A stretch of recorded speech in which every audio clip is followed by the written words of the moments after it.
Oh, let's get nuts indeed, guys. What is happening? Welcome to Film Junkie Live. It's Monday post Comic-Con.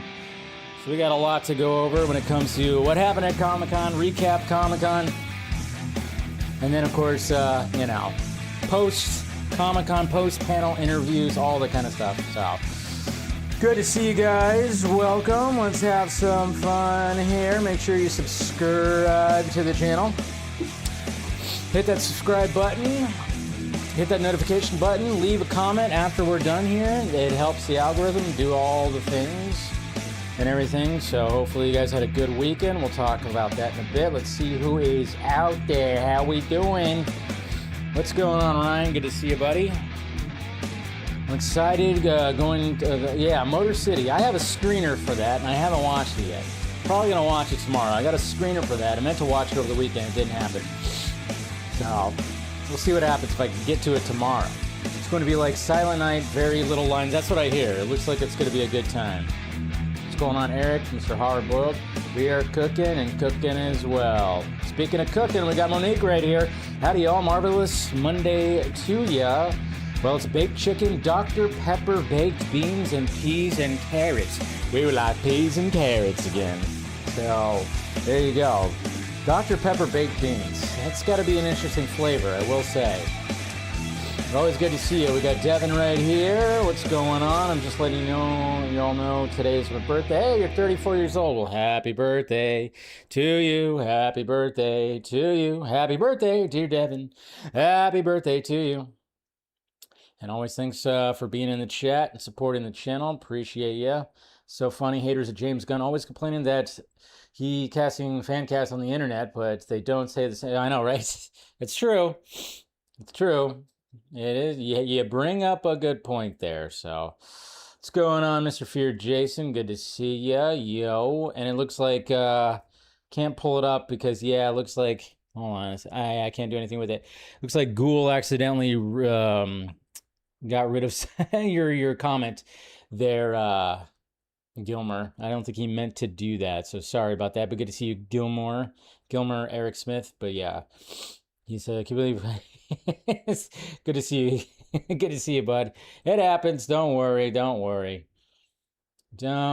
So yeah, but you're talking about how like you benefit from going to Comic-Con and spending millions selling an idea when you have a great trailer or something. Or I post a picture of a script for $0 and get so much more press. I mean, he's not wrong when it comes to James Gunn saying that, but they still should have built up some hype for Man of Tomorrow when it came to doing like a panel or something like that, and then introducing and then showing just maybe a little bit of footage. I don't know. They could have still invested into it. I see what he's saying, but at the same time, it's like, now we still need something. Howdy, Stephanie T. Good to see you. Good to see ya. About time we get a new Ghost Rider. Hey, Dave. Supergirl hits streaming tomorrow, and a great weekend for Marvel while DC missed their chance. Yep. Sorry, my nose feeling like it's a little running right now. I was sneezing before this. Hopefully I'm not getting sick. Max Wolf, Night Danger. What's happening? I'm doing good. San Diego Comic-Con was okay because Marvel just showed us 4 things, and I was hoping for 10 per. Yeah, well, we got D23. Crazy that Ryan Gosling is now Ghost Rider. I know.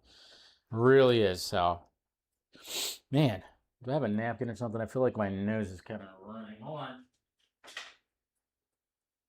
Ugh. All right. I think I'm good now. All right, sorry about that. Let's see. Well, Dr. Pepper is an interesting replacement for bourbon. I know they do have the bourbon ones too, don't they? Kevin Feige, did you hear his interview? Yeah, we're going to talk about the interview. We'll talk about all of that. But I appreciate you guys clicking in. Thank you, of course, very much. We've got a lot of recap to do. Hopefully you guys had a good weekend. I had a pretty good weekend. I mean, it started off kind of crappy. Because if you guys didn't know, I gave myself a little bit of heat exhaustion, like a dum-dum. And I'll get to your super chat in a little bit there. Thank you. But yeah, I started off the weekend Saturday, thinking that, hey, let me go outside and let's get some sun and sweat a little bit. For some reason, I thought that, and my body was like, okay, you could do that. But once you start wanting to put food inside you're going to feel like crap. And sure enough, so I gave myself a little bit of heat exhaustion. Not too bad, but that was dumb. Because obviously, when it comes to the heat wave, the big time heat wave that we're all suffering through when it comes to this summer, that was dumb. Don't do that, especially after a night of being on the stream and drinking. Probably wasn't the smart idea to do, but the weekend got better. I wasn't going to do the Comic-Con panel, but then I was like, no, I'm going to do it. And I was feeling better, felt good. And then the rest of the weekend was pretty fantastic. Not going to lie. Not going to lie. So, but yeah, that was just dumb of me. I was like, why did I decide to do that? Let's go and sweat a little bit outside. That's smart. That's so smart. But thank you. Let's see. We got Mr. Gil Lou. Happy Monday. I'm so bummed that the Odyssey bombed at the box office like the haters predicted. Oh, wait. Yes. There you go. That's let me see. Do I have a drop for that? Let's see. Where's that drop? There we go. Yep. Thank you, Gilou. Yeah. It's a good one. It's a good one because, we'll talk about the box office, of course, because, my God, but thank you for the super chat. Much appreciated. Yeah, the Ghost Rider, that was so random. So random, but then it was like before that, we had scoopers like going like, oh, we're hearing that Ryan Gosling's there and everything, so. But it's cool. It's cool. But yeah, like I said, weekend was pretty good. And I got a lot done yesterday, which was, good because I didn't get a lot done on Saturday. But yeah, don't go outside in the heat if you drink a lot the night before. Not a smart idea. I'm a dingus, but hey, so. Anyways, all right, guys, let's get to it. Like I said, we're going to be talking about basically all what happened at Comic-Con when it comes to DC Studios and Marvel Studios. Obviously, Marvel had the bigger panel. We'll talk about Lanterns. We'll show some post interviews with the cast of Lanterns and everything, so. And then, of course, we got Marvel Studios, and we'll talk about the post interviews when it comes to that. Obviously, I did the stream doing the live reactions to everything, and it was fun, so. I mean, you could go outside, just, make sure you're properly hydrated first. But, and we'll talk about other things as well, and then we're going to talk about the box office, and then we kind of talked about it a little bit on the Vodka stream, but I wanted to talk about Johnny Depp and how, when it comes to Ebenezer, it's just kind of like an interesting comeback. It's kind of like an interesting comeback that they're trying to do with Johnny Depp, and it's weird that it's already built into the marketing of Ebenezer, so I just wanted to briefly talk about that too. Yeah, so, oh, look who's in the chat. Uh-oh. Watch out, everybody. We got Saggy Melons in the chat. Uh-oh. Hide your kids. Hide your wife. No, my membership. What happened? Uh-oh. You no longer a member? How dare you, Saggy? How dare you? But it's okay. I forgive you. I'll forgive you. Just this one time. It's fine. It's fine. It's fine. It's okay. It's okay. Good to see you too, Mr. Tim Diaz. Good to see you. All right. The Frosty interview. Oh, yeah. Yeah, with Johnny Depp. I didn't even watch it because I can't stand Frosty. Anyways, let's go ahead and get started. And let's get to these tweets right here. All right, so let's start off right here. I did mention this already in the members only stream last Wednesday, but I thought I'd talk about it again. Tom Cruise, he got a little fire lit up under his ass. A little bit fire under his ass because apparently, like, after he saw F1, he's like, yeah, let's move forward with Days of Thunder 2. So that is actually going to be eyed for filming next year, which will come out in 2028. But yes, they're going to be wanting to shoot this after how many years? I don't know. Do you think that Nicole Kidman will actually return? No, probably not. Probably not going to happen. Why would she return? There's no reason for her to, even though I think that would be pretty awesome if somehow she did. But What they should do is this. Just combine it with Brad Pitt's movie. Have Brad Pitt, Tom Cruise. This movie would probably make $1 billion. I would say that this would make $1 billion. Just have a crossover. Just have a crossover, man. That's all I'm saying. Just have a crossover. What's wrong with that? That's what I'm saying. Oops. Still have that up. God, man, my nose is like running. I know. And I see the jokes. I see the joke. Saggy. I see your joke. But yeah, the Bama, yeah, everybody's suffering through the heat. Good to see you, Clone Avenger. God damn, I know. I don't know. Like all of a sudden I had a sneeze attack right before I went online because, of course, that's just what's going to happen, right? That's just what's going to happen. All right. What else we got? Yeah, guys. I mean, we got Chris Hemsworth, right? I mean, he's like, what, 42, 43 years old? We're about the same age and stuff like that. And yeah, I mean, essentially, if I were to take off my shirt and he take off his shirt, we look relatively the same.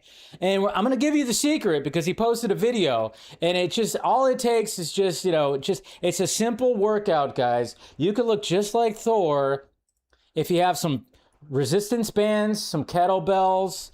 I mean, that's all it takes, guys. That's all it takes. That's it. Just him, kettlebells, some resistance bands. That's right. Get the obliques going. Oh, yeah. That's right. Stretch that. Oh, yeah. Do that. Get the groin muscle. There you go. That's how you build those arms and those traps and everything like that. It's just 100%. Yeah, that's right. That's it. It's all it takes, guys. It's all it takes to look like that. You add a little bit of chicken and rice and broccoli. That's all. That's all it is. Nothing else. Nothing else. No, nothing else. Nothing else. Wink, wink. There, Mr. Hemsworth. Nothing else. That's what I do. That's exactly what I do. We look exactly the same.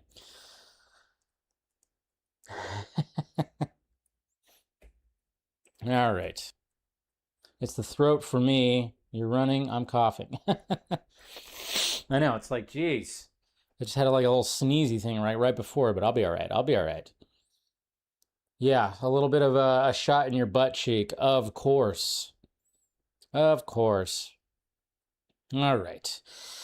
What else we got here? Obviously, I was tweeting a lot. I was tweeting a lot about Comic-Con. I thought this was cool right here. I think my DC Fanimated partner, Mr. Scott McClellan, would love to get this right here. They'll get a little DCAU Batman and Robin right there from the new Batman Adventures, Batman and Robin Adventures. That's pretty sweet. That's pretty sweet. So people are just, taking pictures of all that. And then, yes, guys, we mustn't forget because we all went online and campaigned for it. So you better support it. You better support it because I definitely am. And that is, of course, Coyote versus Acme. We got a new trailer for it. And it looks good. We won't watch the whole trailer, but it looks pretty good. Please don't. Working people ever. We're all counting on you. Bye. Bye. I did. What did you team? What did you talk? August 28th, guys. August 28th. So there you go. Gotta support it. Tickets are on sale now. You could get some tickets right now. So do it. Do it. Do it. All right. And then, of course, we mustn't forget the crazy year that Robert Pattinson is having. And they just released like a new little poster when it comes to the next movie that we're going to see him in, which I'm actually very much looking forward to. That's coming out on September 25th. All right. Yeah. I'll be right back. I'm going to take Stephanie's advice. I'll be right back, guys. My nose feels like it keeps on running. I'll be right back.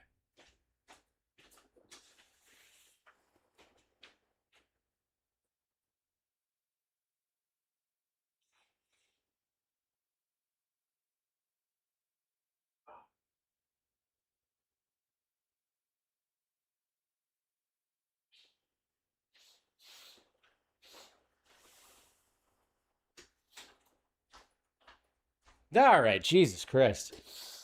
I don't know, I was like, geez, my nose just keeps on running right there. All right, I think we're good now. Anyways, This movie looks good, and I want to see it. And yeah, it does look awesome, right? But yeah, they released this poster right here, which is a very creepy looking poster. I mean, I guess this is going to be for some film festival, Montreal maybe, I don't know. So, but yeah, if you guys saw the trailer, yeah, it looks pretty good and everything. So, definitely looking forward to that one. But yeah, Robert Pattinson is having himself a year. Yeah, no, sorry about that. I was just like, my nose just like was not stopping. And I don't want to be like sniffing like crazy through the whole stream. We got something else. This is, we got like this little Darth Vader sculpture little lamp thing. Check this out. This is really cool. This was something that was on the, obviously on the floor of Comic-Con as well. And this is, look at this thing. This thing is fucking sweet. Look at this. Look at that. So they got like, of course, we got Vader right there, and then of course we got them fighting in Revenge of the Sith. We got the big Vader helmet, which is the main majority of the thing. We got this right here with the Emperor. I mean, look at this. Look at how detailed and crazy these things are. Of course, got his little castle on his planet right there. Wonder how much this thing costs. Jesus Christ. Pretty sweet. Not too shabby. Who wants to buy it for me? That's my question.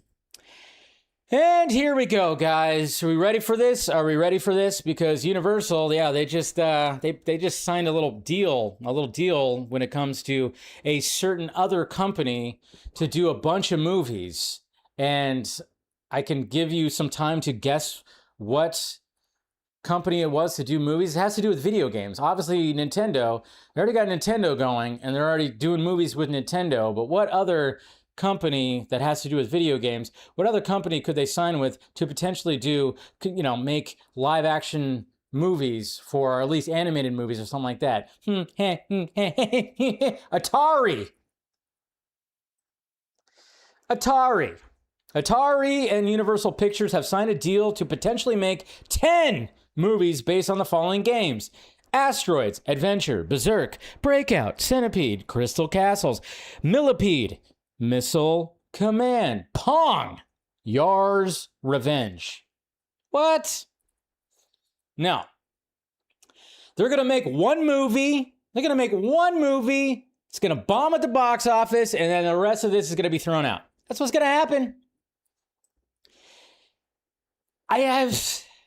I mean, Asteroids, maybe, but Asteroids is all it is just you're just in a thing and you're shooting asteroids. How do you make a movie out of that? Never played Adventure, never played Berserk. I played Breakout. How do you make a game out of that? I don't know. I played Centipede. How do you make a game out of that? I don't know. Crystal Castles, never played Millipede. I played Missile Command. I could see maybe making a game out of that, you know? Pong? They're definitely going to make a game out of Pong. Yeah, they're definitely going to make a game out of Pong, for sure. Just crazy. But hey, that's what's happening over at Universal. They're like, hey, we're doing so well with they're the ones that are handling Mario, right? Is it Universal or is it Paramount? No, it's Universal. I don't know. But we got John Regan right here. Yeah, you see Pong in 7mm IMAX. Boop, boop, boop, boop, boop. Yeah, okay. That'll be fun. John Regan, I always feature his art. And I love me some John Regan art, and he's excited. He's excited for Batman Brave and the Bold. Whenever that's going to happen, you know, Jimmy Gunn's basically hasn't given any role updates when it comes to Batman. Obviously, they want to have a good script first, and I think that's going to be the most difficult of scripts. But obviously, John Regan is a fan of Brandon Sklenar as Batman. He made a little poster right here. That is Brandon Sklenar as Batman. Looking pretty good. One of the Batsuit concepts that he has come up with, which looks pretty freaking sweet.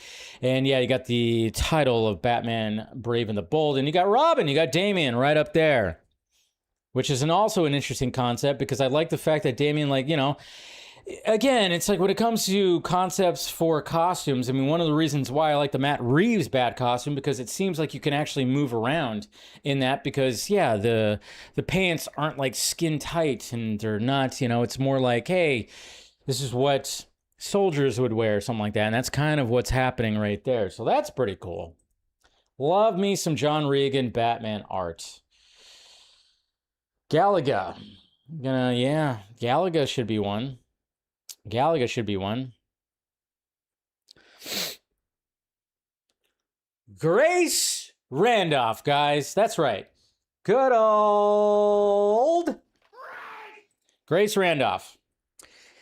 I don't know. Grace is on a good one right now. She's having a little fun because, I don't know, I think she just is...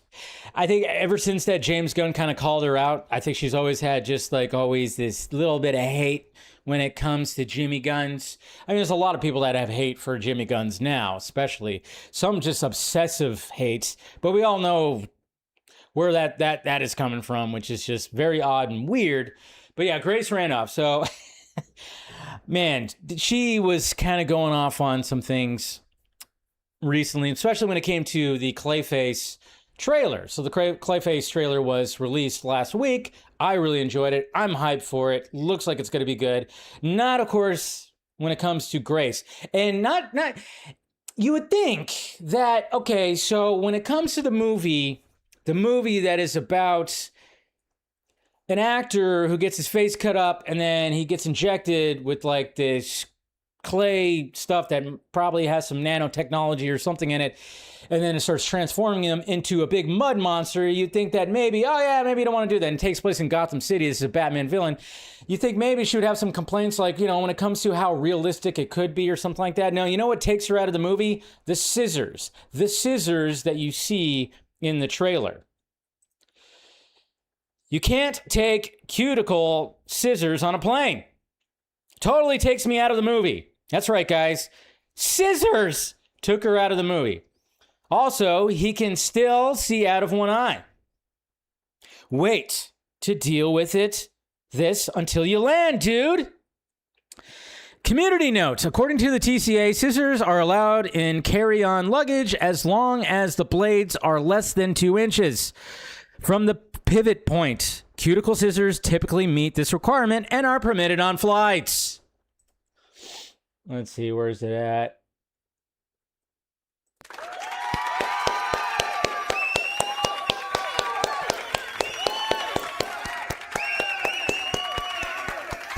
You're doing good, darling. Oh, that's just funny. That's just funny right there. Yeah, I mean, and she was going heavy with it. I mean, I was like, that takes you out? That's the thing? That's the thing that's going to take you out. The scissors. I'm like, no, you already don't want this. You're not excited for it. It's totally fine, which is totally fine. It's hilarious, but, you know, it's just... Yeah, and then she even posted something else. I think she might have deleted it. If now that I'm looking closely, I think did she delete it? Or is it further back? Oh, yeah. She also deleted this, too. She also deleted... No, she didn't delete this, but she also posted this, too, right here as well. She posted this right here, like, you know, hashtag DC, hashtag Clayface, and it's that whole thing where it's like DC fans on the internet, DC fans in the theater. Oh, man. She did all that as well. I was like, oh, wow. She's on a good one. She's on a hate train. She's on a hate train, yeah. I mean, she did say that, you know, Mr. Terrific, you know, was a little too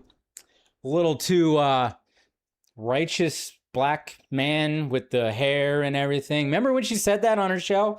When she, I mean, people were pointing that out, like, wait, this is the same one that said that Mr. Terrific essentially was a little too...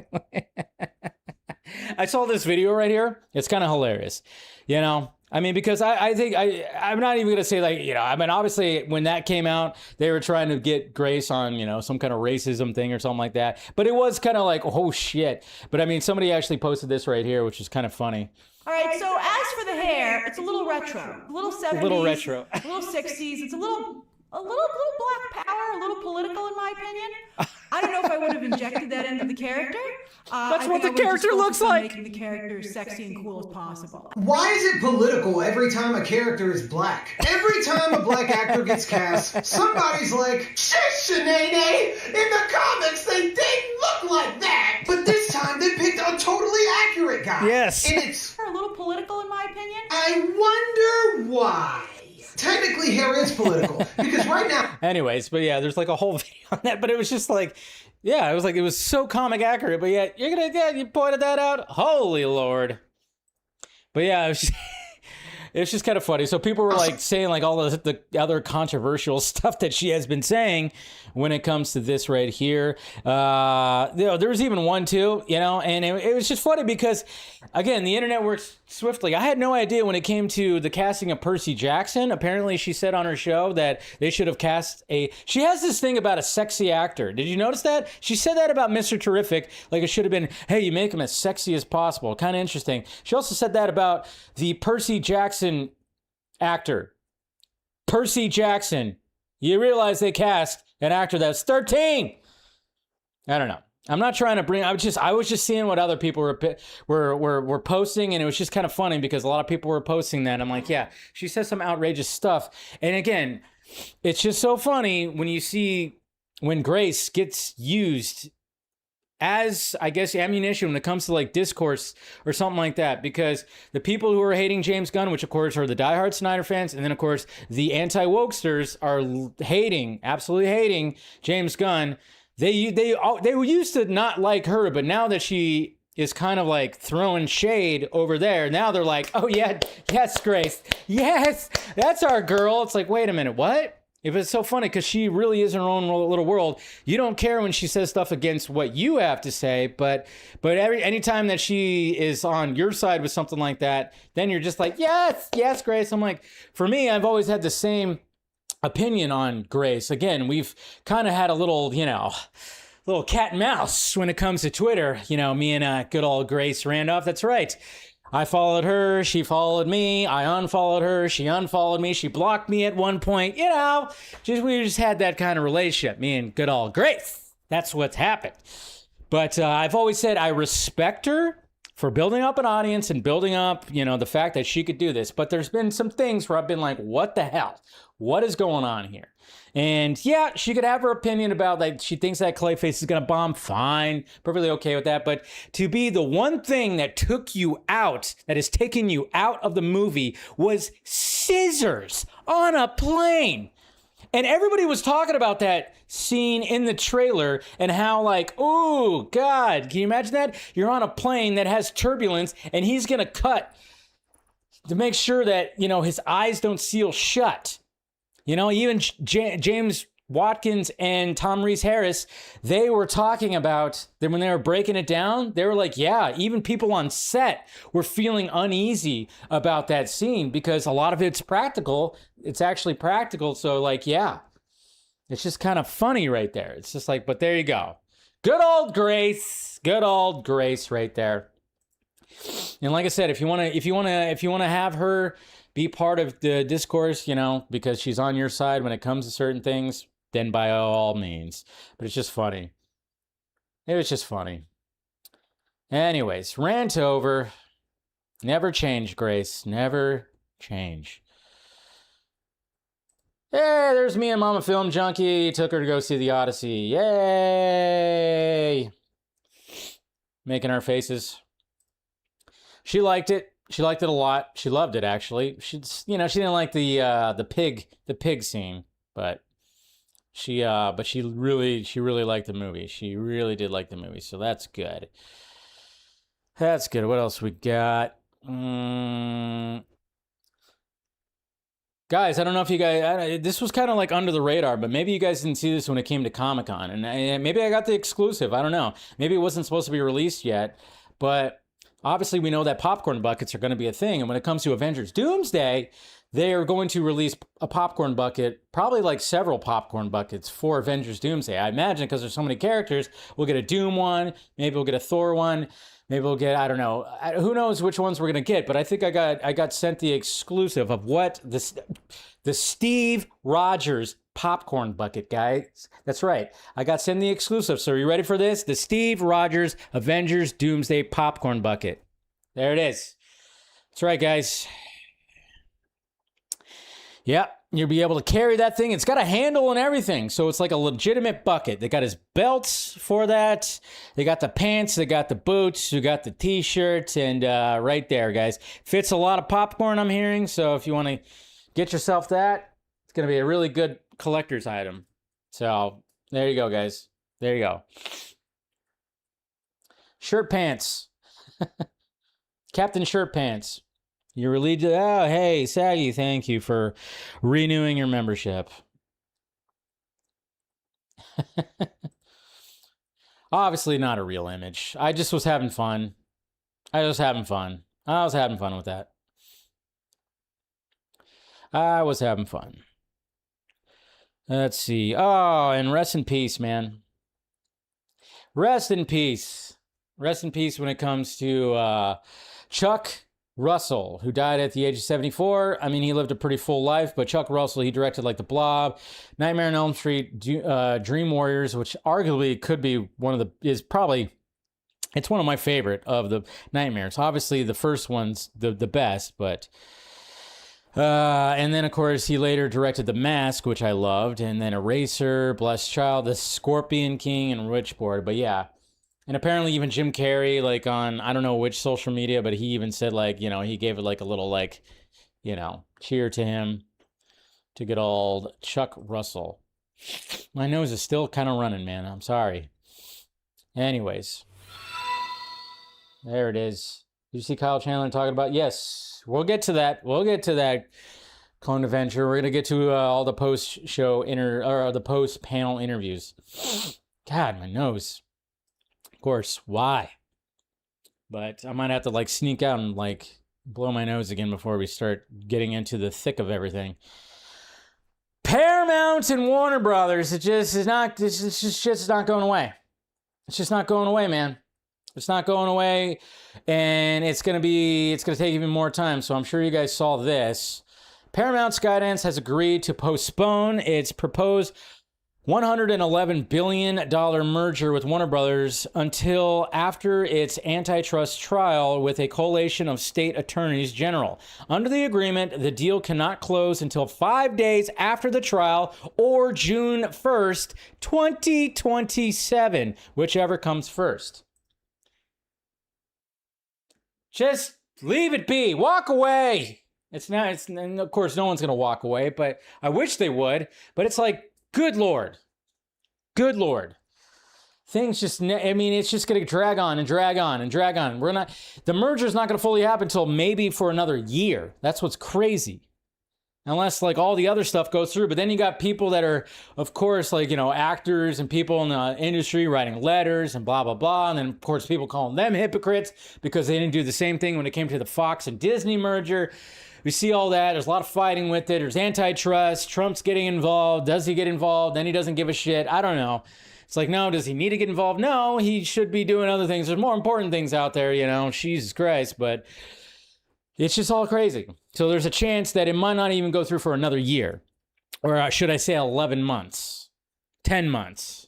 Whatever the hell comes first. Isn't that crazy? I think we're all just kind of getting tired of it right now. But of course, this just leaves all the grifters out there and, you know, websites like Cosmic Book. They got a year to just feed us more bullshit when it comes to, you know, Zack Snyder working with fucking the Saudis and maybe working with Israel and Christopher Nolan and Quentin Tarantino to bring the Snyderverse back.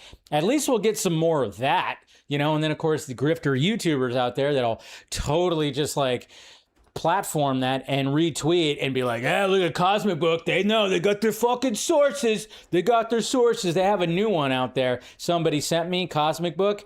They have a new article out there that says, Chris, it's literally such clickbait because, yeah, they're just totally feeding to that crazy side of the Snyder fandom because those guys are chronically online and obsessive about this. They'll click on anything, and they know this because that's where they feed. That's where they feed from. Whereas it literally says, like, the headline, the tweet says, Christopher Nolan saved Zack Snyder. That's all it says.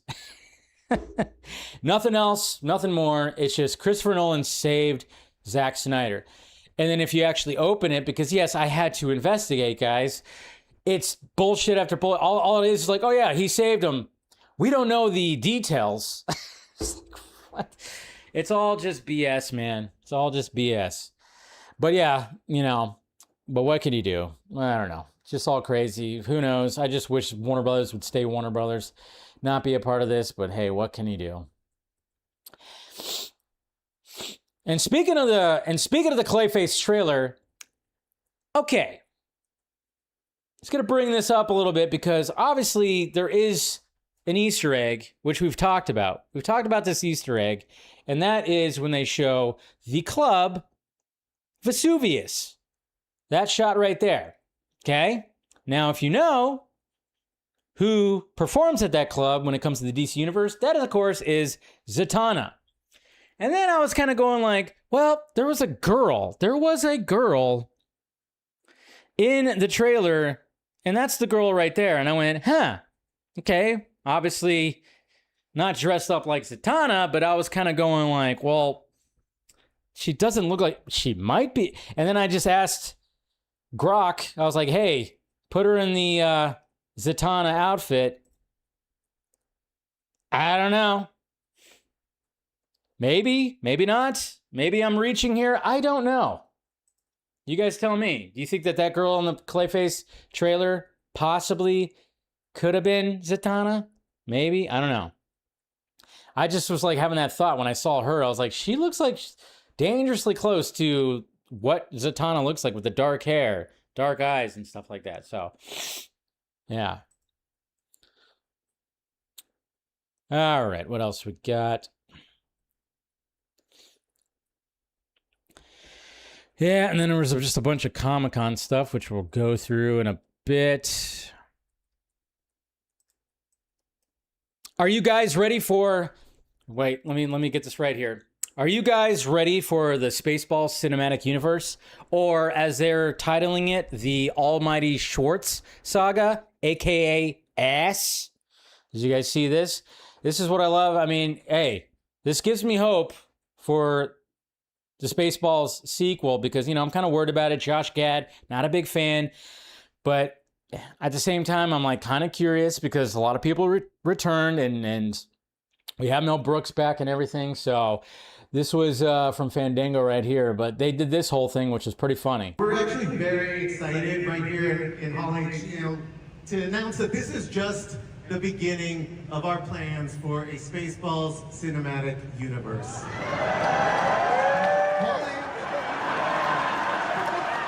Phase 1 and all Spaceballs. Winnebago Nights. And you know, Hall H is not just phase 1, but that's just phase 1. We got phase 2. Dark Helmet Origins, then Dark Helmet Origins. And this is all part of a 3-phase saga that we call the Almighty Schwartz saga. Ass. Yeah. But this ass is just part of a bigger cinematic universe. Asshole. Yeah, take a look over there.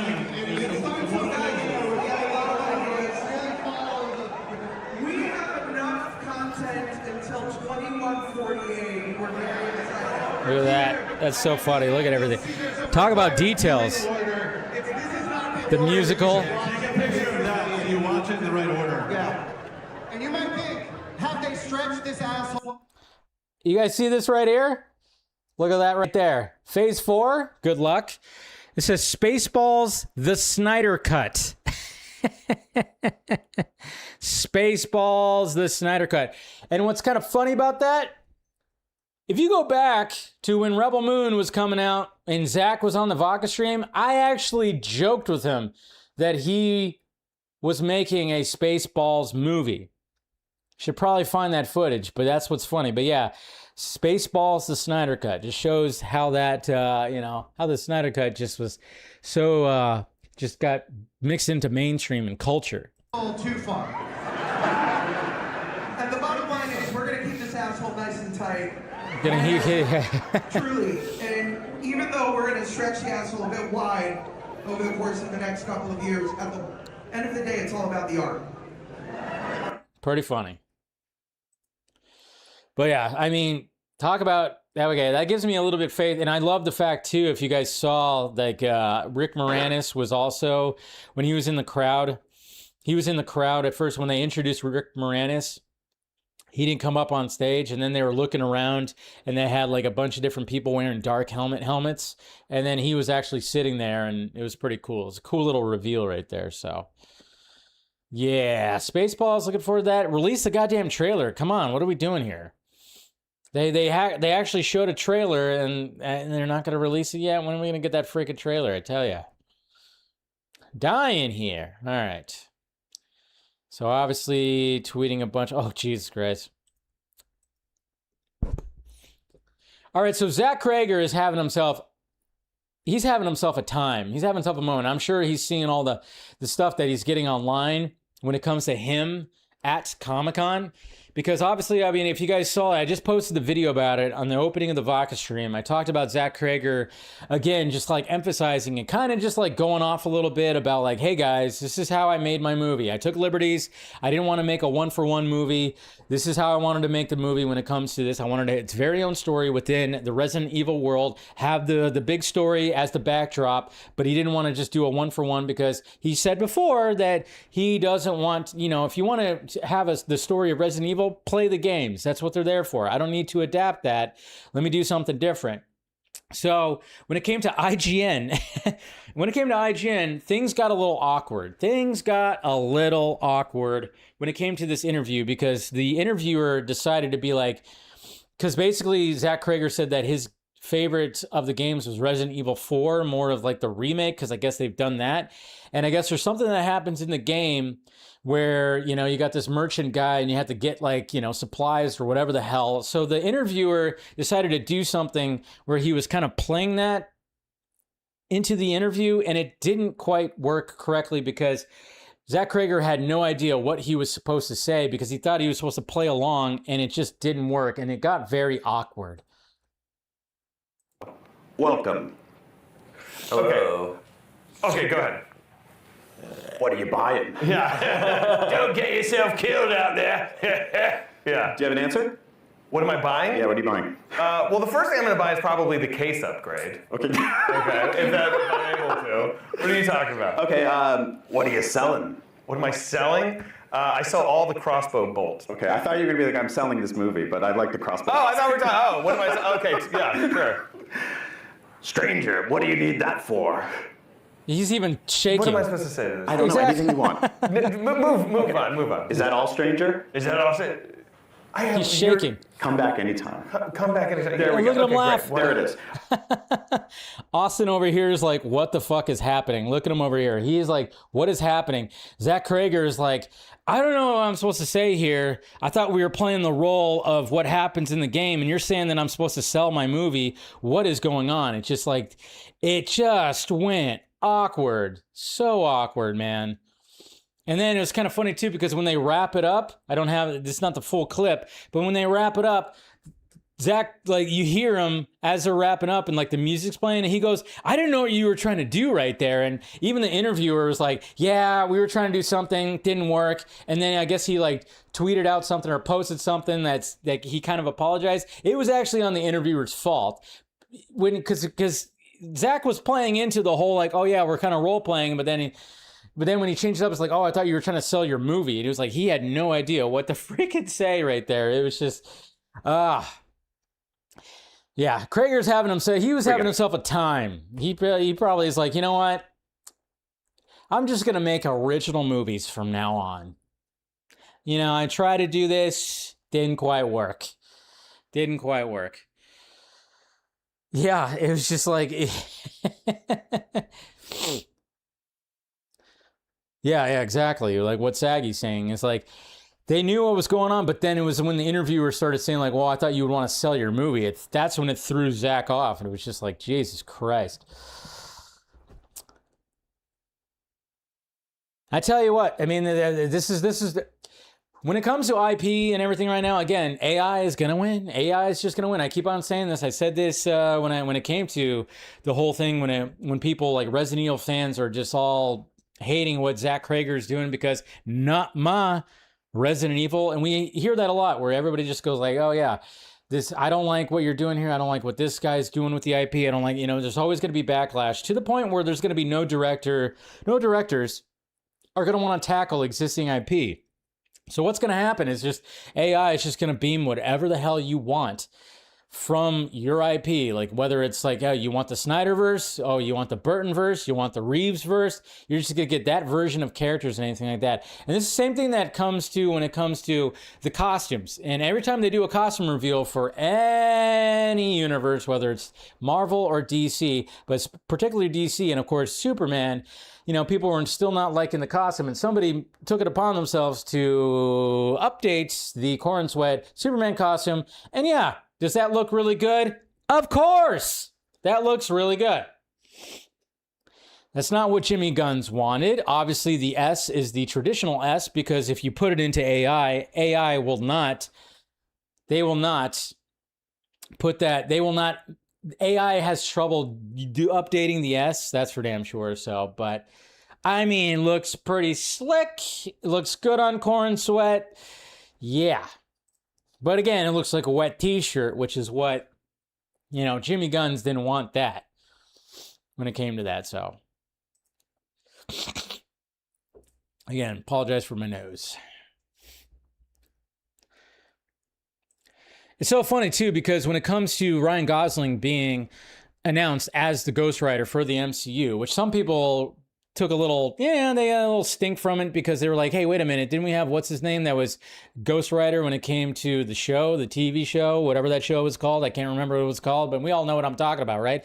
But then I was like, hey, it was like, oh, wait. I even said this when I was live reacting to what was happening at the Marvel Studios panel, and then a lot of other people were pointing it out too, and it was like, hey, Marvel Studios, you have the opportunity to do the funniest thing, because Ryan Gosling and his wife, Eva Mendes, she was a love interest in the original Ghost Rider movie with Nicolas Cage.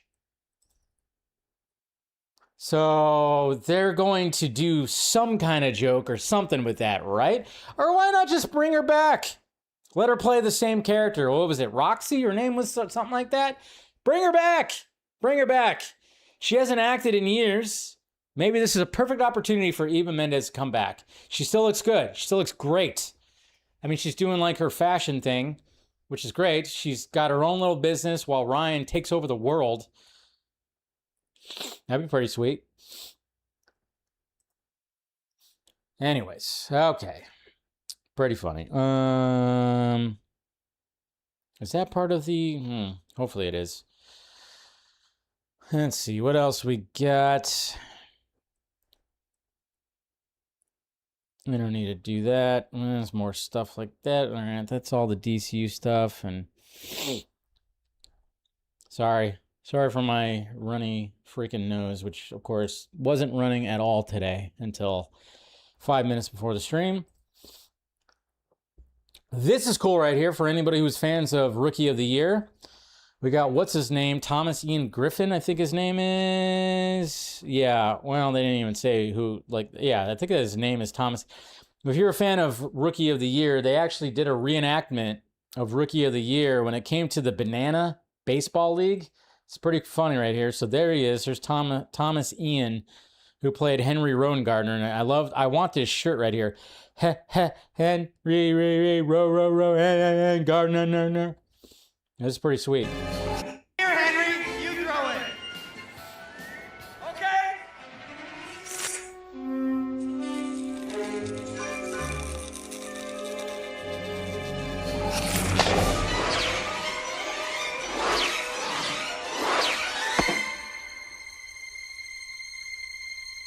Oh my God! Somebody just threw a frozen rope from the bleachers to home plate. It must have been 435 feet. Gillen, bring me that arm. Good fun. So anybody who's a fan of the Rookie of the Year movie, good times. I like that. It's fun. I like it when they do that kind of stuff. Holy Spidey. Okay, so we got Spider-Man that's going to be coming out this week. Obviously, as I'm saying this right now, the internet reactions are going to be showing up at 1 a.m. Eastern time. Don't know why they're waiting so long for the reactions to come out, but as the reactions are going to be coming out, the internet reactions, and then, of course, the embargo for the actual reviews of Spider-Man Brand New Day, the projections for Spider-Man Brand New Day, absolutely insane, guys. Check this out. I bet you wouldn't have guessed this, of course, now post-COVID. Spider-Man Brand New Day is eyeing a historic $800 million plus worldwide opening weekend. Spider-Man does whatever no other superhero movie can. Jesus Christ. That's insane. That just shows you right there how Spider-Man is universally loved. I don't even think Batman. I don't think you probably couldn't even. The next Batman movie, the Batman Part 2, is probably not going to do those numbers. But I mean, my God, that is absolutely freaking insane. It just shows you. I think Spider-Man is the top dog. He's beating Batman. And you could probably just blame fucking Warner Brothers for that whole thing. I mean, Matt Reeves made a great Batman movie 5 years ago. 4, 5, whatever it was. But it's going to be 6 years in between the ones. Yeah, like 4 years ago. But it's like, God damn, man. It's just that's absolutely insane. All right. And then, oh, yeah.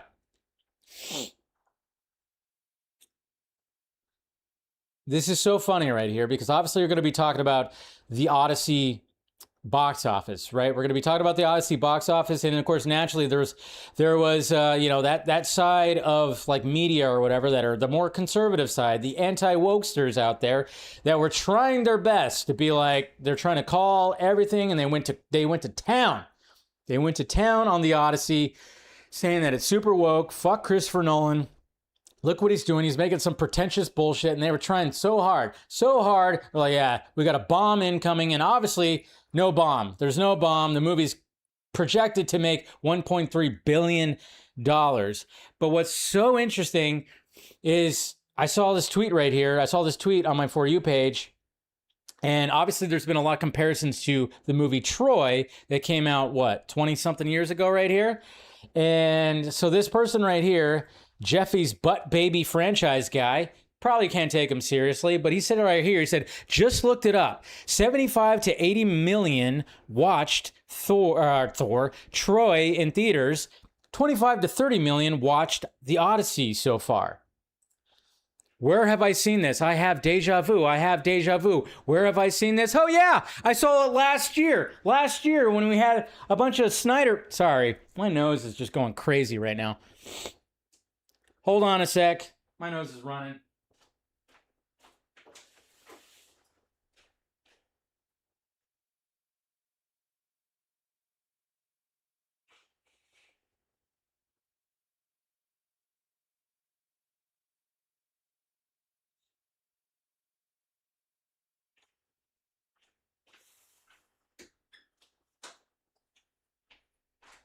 Jesus Christ. Yeah. Next time I just say I can't do that little bump like I do before my show. Just kidding.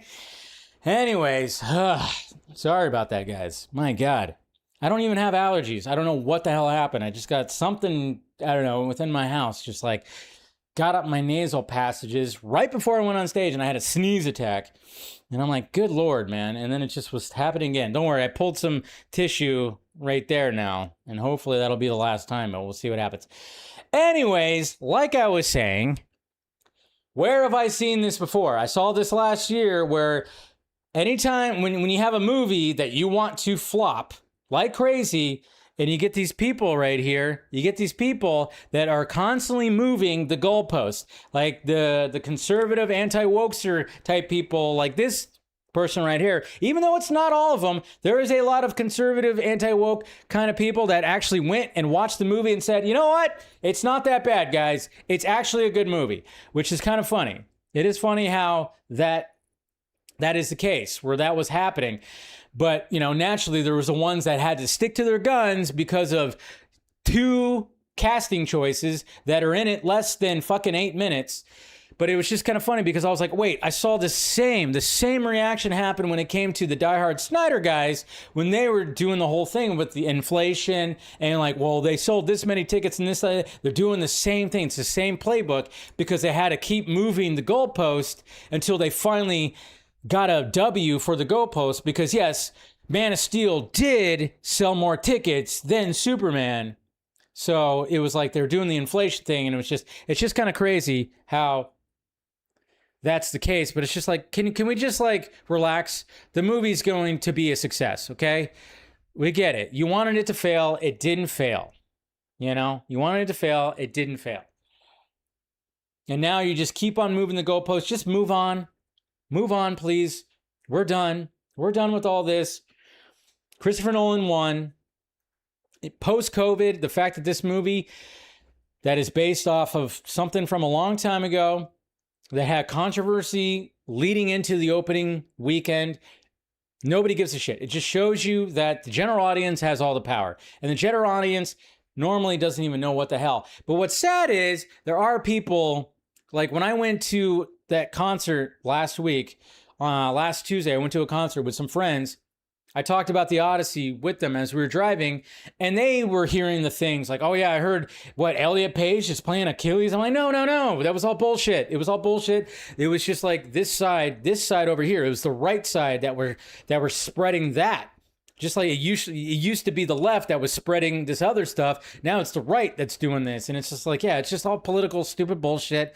It's a good movie. See it if you want to. You don't have to rush out to see it, but it is an experience to go see the movie on a big IMAX screen. But again, what's cool about it is there's a lot of people who are on the right, who were like trying to be anti-woke, actually said, hey, I'm going to go see this movie, and they actually liked it.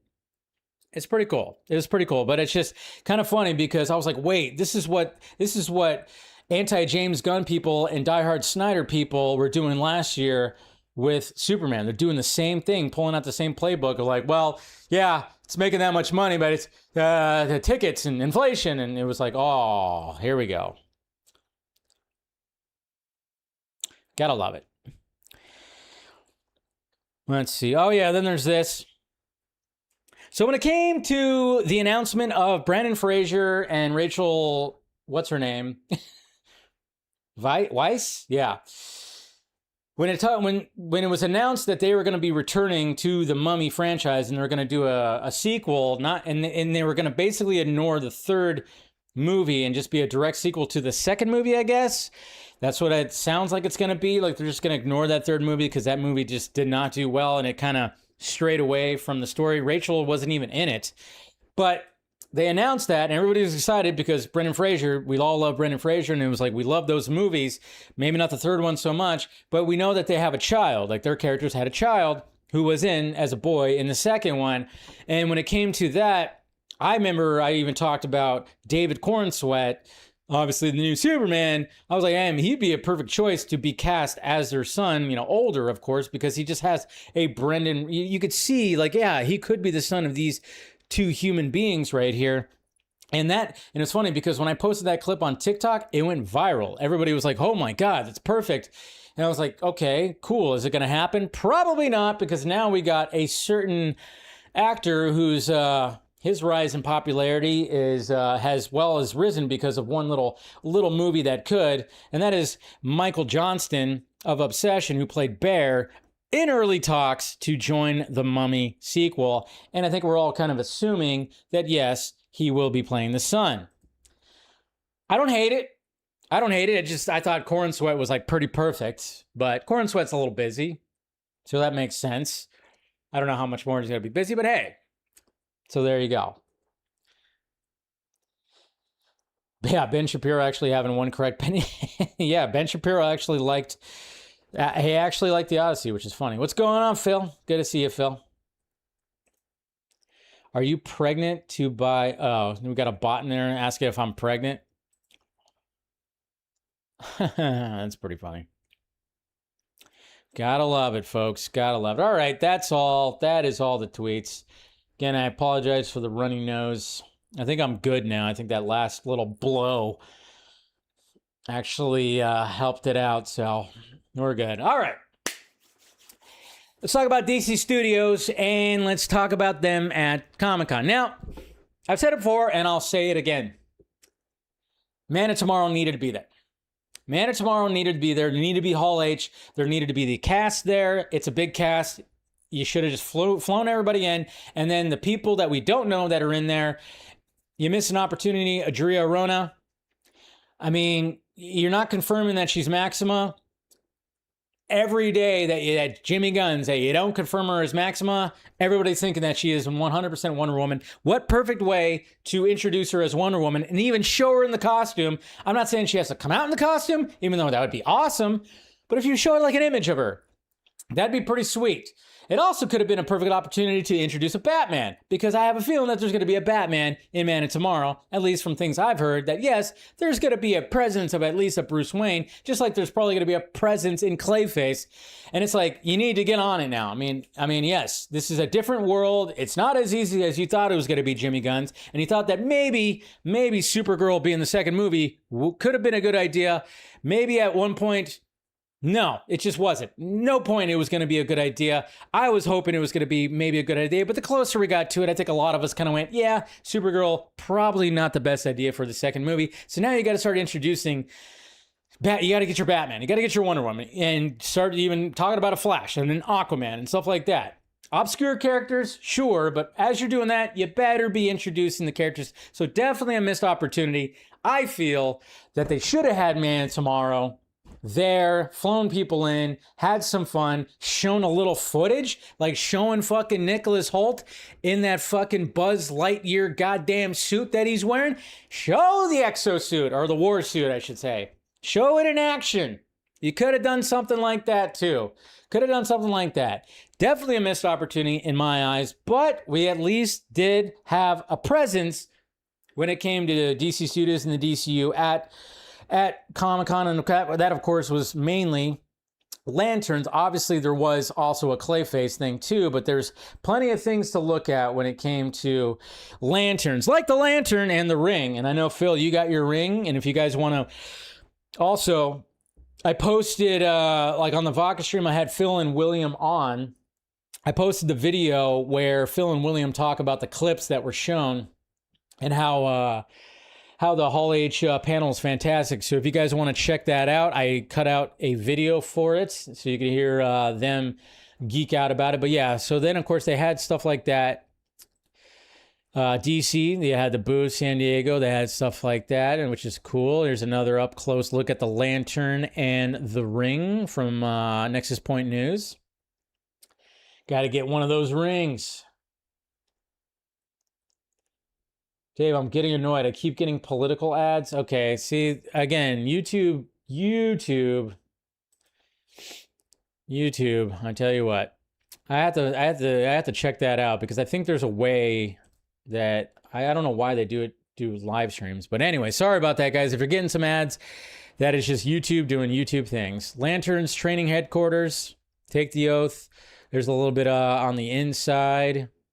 This is pretty cool right here. This is at the brew company. This would have been cool. So you got Villains Brewing. They had like a little lanterns thing right here. So they had a setup. They had a presence, you know, and that's good. I like this kind of stuff, you know? It's pretty sweet. And then, of course, we have Lanterns merch that you can get. No evil shall escape their sight. It's good. Lanterns, lanterns, lanterns. It's a split screen. See, I don't know why they're doing that. It's so dumb. And then Entertainment Weekly, of course, was releasing some new images. So, of course, we got the Studley Aaron Pierre doing some training. That's pretty sweet. And then, of course, we have another image of Kyle Chandler's Hal Jordan with the messy hair and the brown jacket. Still pretty good, though. Still pretty good. But yes, and then, of course, according to EW, in Lanterns, the Guardians of the Galaxy, of course, they didn't mean Guardians of the Galaxy. Yeah, you know, that just kind of shows you right there. It's Guardians of the Universe are concerned about Hal Jordan and what he may or may not have inherited from his former mentor, Sinestro. Jeez, I can't even say anything right, but yeah, Guardians of the Universe. And it was like, oops. In Lanterns, the Green Lanterns of Earth have always been everyday people. Hal Jordan, test pilot. John Stewart, Marine from a military family. Guy Gardner, gym teacher.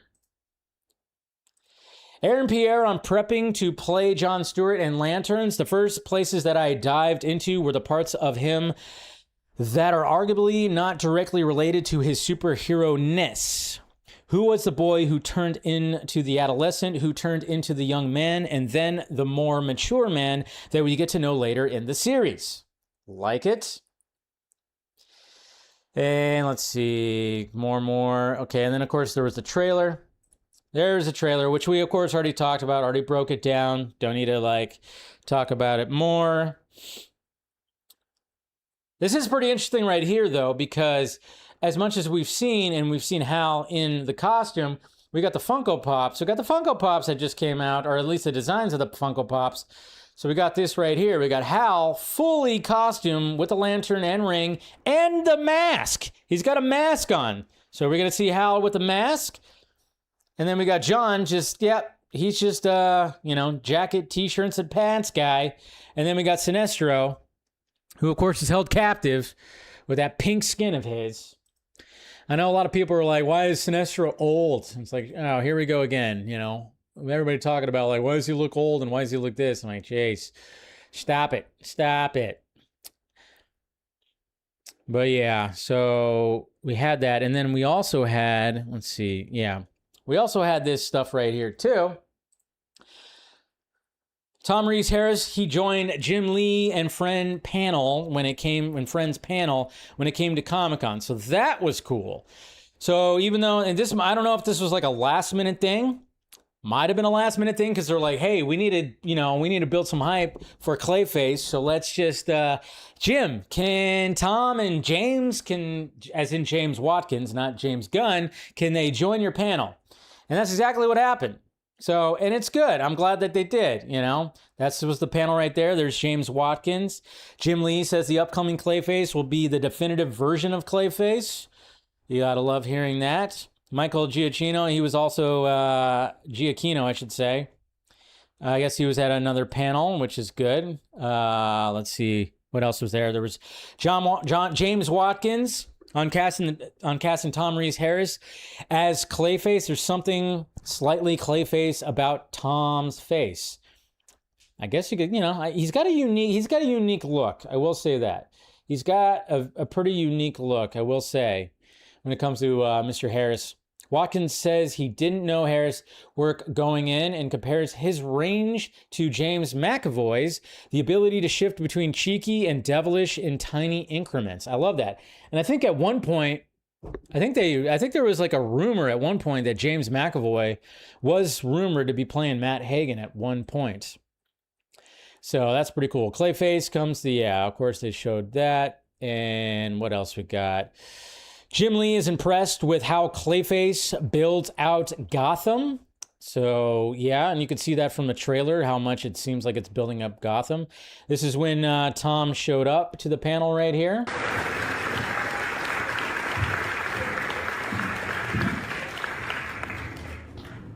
Dude, that's amazing. Look, I think what drew me to your performance is that you straddle that balance between innocence and intensity, right? You are a very likable character. We're rooting for you. You're a kid from the slums, from the Narrows. From the Narrows. Remember that. He also says, Watkins says Clayface is aesthetically inspired by both the comics, the 70s, and the classic movies of the 30s. There's a dirty romance to the whole world. No detail was overlooked, down to the wallpaper in a nightclub and the color of the GCPD uniforms. You gotta love that. Love hearing that. And then Jenna Anderson, she's the one that said that. And then, of course, we have right here, while on the Clayface set visit, Jim Lee and Tom Reese Harris draw a line which he turned into a sketch. He's having Tom and Watkins do it again live. So that's pretty cool. So they did something like this again, where it's like draw a line. And then this is the overall product right there, because Jim Lee's the GOAT. Jim Lee's the GOAT. Psychological shitstorm. That's what they're calling it. A psychological shitstorm. Tom Rees-Harris on Matt Hagen's arc in Clayface. He wants his life back, but that's not possible in Gotham. So he leans into his power instead. Love hearing that. Jim Lee says Clayface is a 3-course meal that pays off in a satisfying way. What, do you get a happy ending? All right. I think that's pretty much it. Pretty much it when it comes to Clayface. Oh, now we got this right here. Let's see what oh yeah. Obviously, like when it came to Tom Rees-Harris, I talked about, if you saw my video breaking down the Clayface trailer, I also talked about when James Watkins and Tom Rees-Harris were breaking down the trailer as well, and he made the joke at the end about Robert Pattinson showing up on the set of Clayface. Recently joked about Rob coming on set. Did you bounce any ideas off of him or anyone? Because this is such a psychologically dark role. Speed dial on my phone. Recently joked about Rob coming. That's it. He's just having fun. He's just having fun, guys. He's just absolutely having fun, you know? Because he's probably seen all the things where like they're merging or it should be in Matt Reeves' verse or something like that. He's just having fun. He's just having absolute fun. So, anyways, that's just good right there. And I think that was pretty much it when it came to that. We also have... Okay, so... Adria Arona, again, it should have been, you know, if you have her as Wonder Woman, probably the perfect opportunity to introduce her as Wonder Woman. Probably should have been when it came to Comic-Con, and she was there.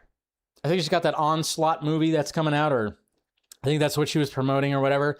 But yeah, she was there, and then she got asked about the Wonder Woman rumors. I'm gonna go now.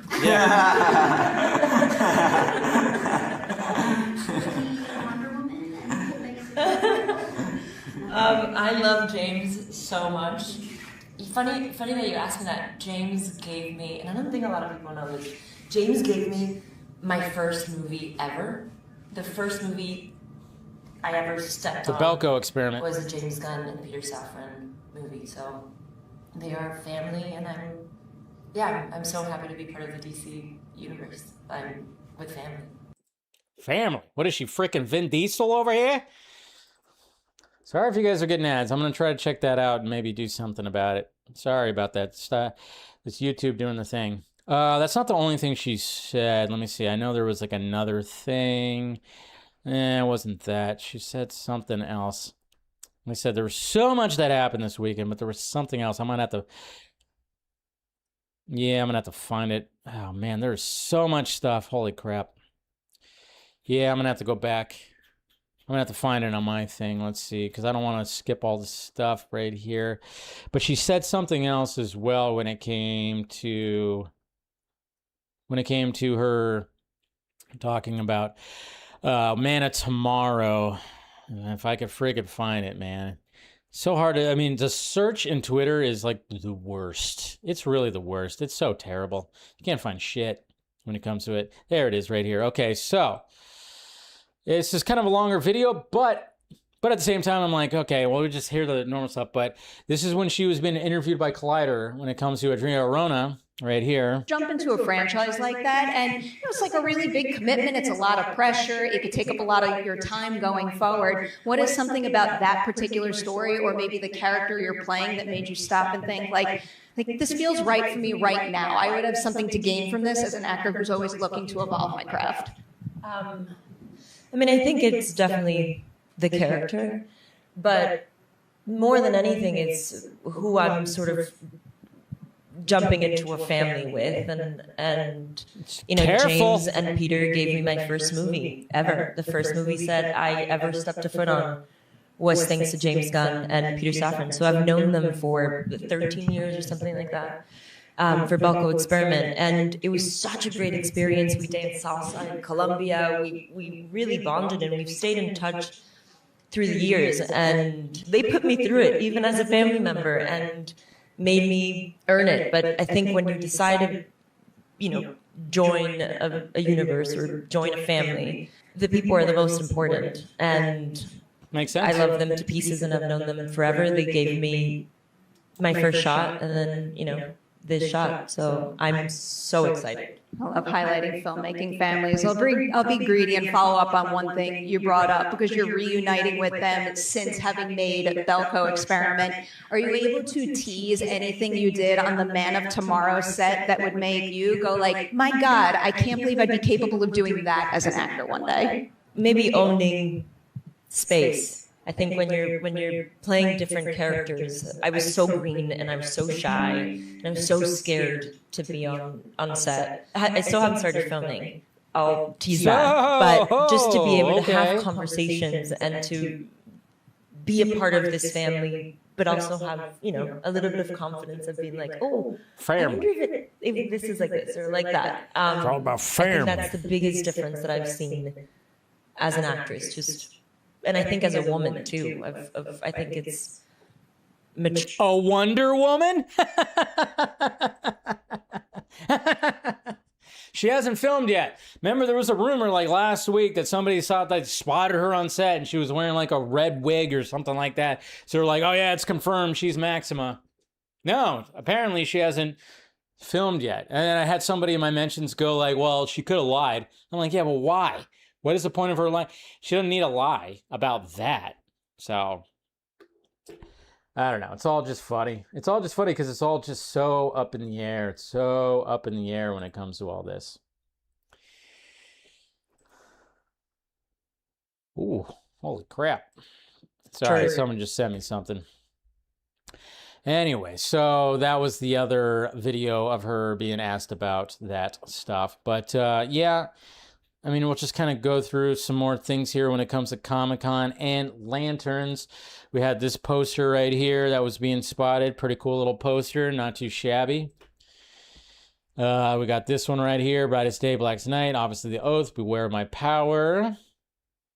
Pretty cool. And of course, we had our first looks at Pruna Jaganathan and Garrett Dillahunt. Obviously, we saw them in the trailer, so... And yeah, there was that. And then there was another, this was just fun little whatever, whatchamacallit right there. So, and then we had Aaron Pierre right here just showing off his Green Lantern drip, as the kids call it, the drip. Yeah, he was all decked out in Green Lanterns. Look at that. He had special fucking shoes.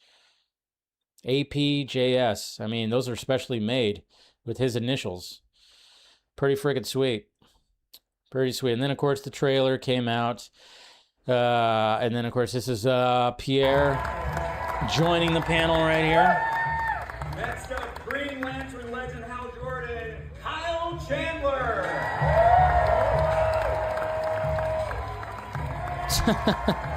There you go, buddy.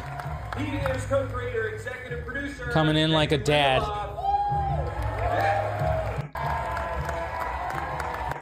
That wasn't it, though, because, I mean, obviously we had the trailer, and, of course, this goofy-looking mother effer right here. Yeah, he showed up. Nathan Fillion, he crashed with a shirt that says Best Gardener Ever, which is pretty funny. But, yeah, so he also crashed it. Funny, cool. And then, of course, it was confirmed that Laura Linney, she is not playing Carol Ferris in Lanterns. She is a Guardian, who apparently is like, you know, when it comes to this, everybody's suspecting this is actually her right there. And that's Jon Stewart and his mom right there. Some people were like, oh, yeah. Whoop, maybe that's not a Manhunter. It could be the Guardians. It's not a Manhunter. Even though, like, this kind of threw everybody off as, like, well, that's a Manhunter. But then they're like, well, maybe not. Maybe. I don't know. You guys tell me. What do you think?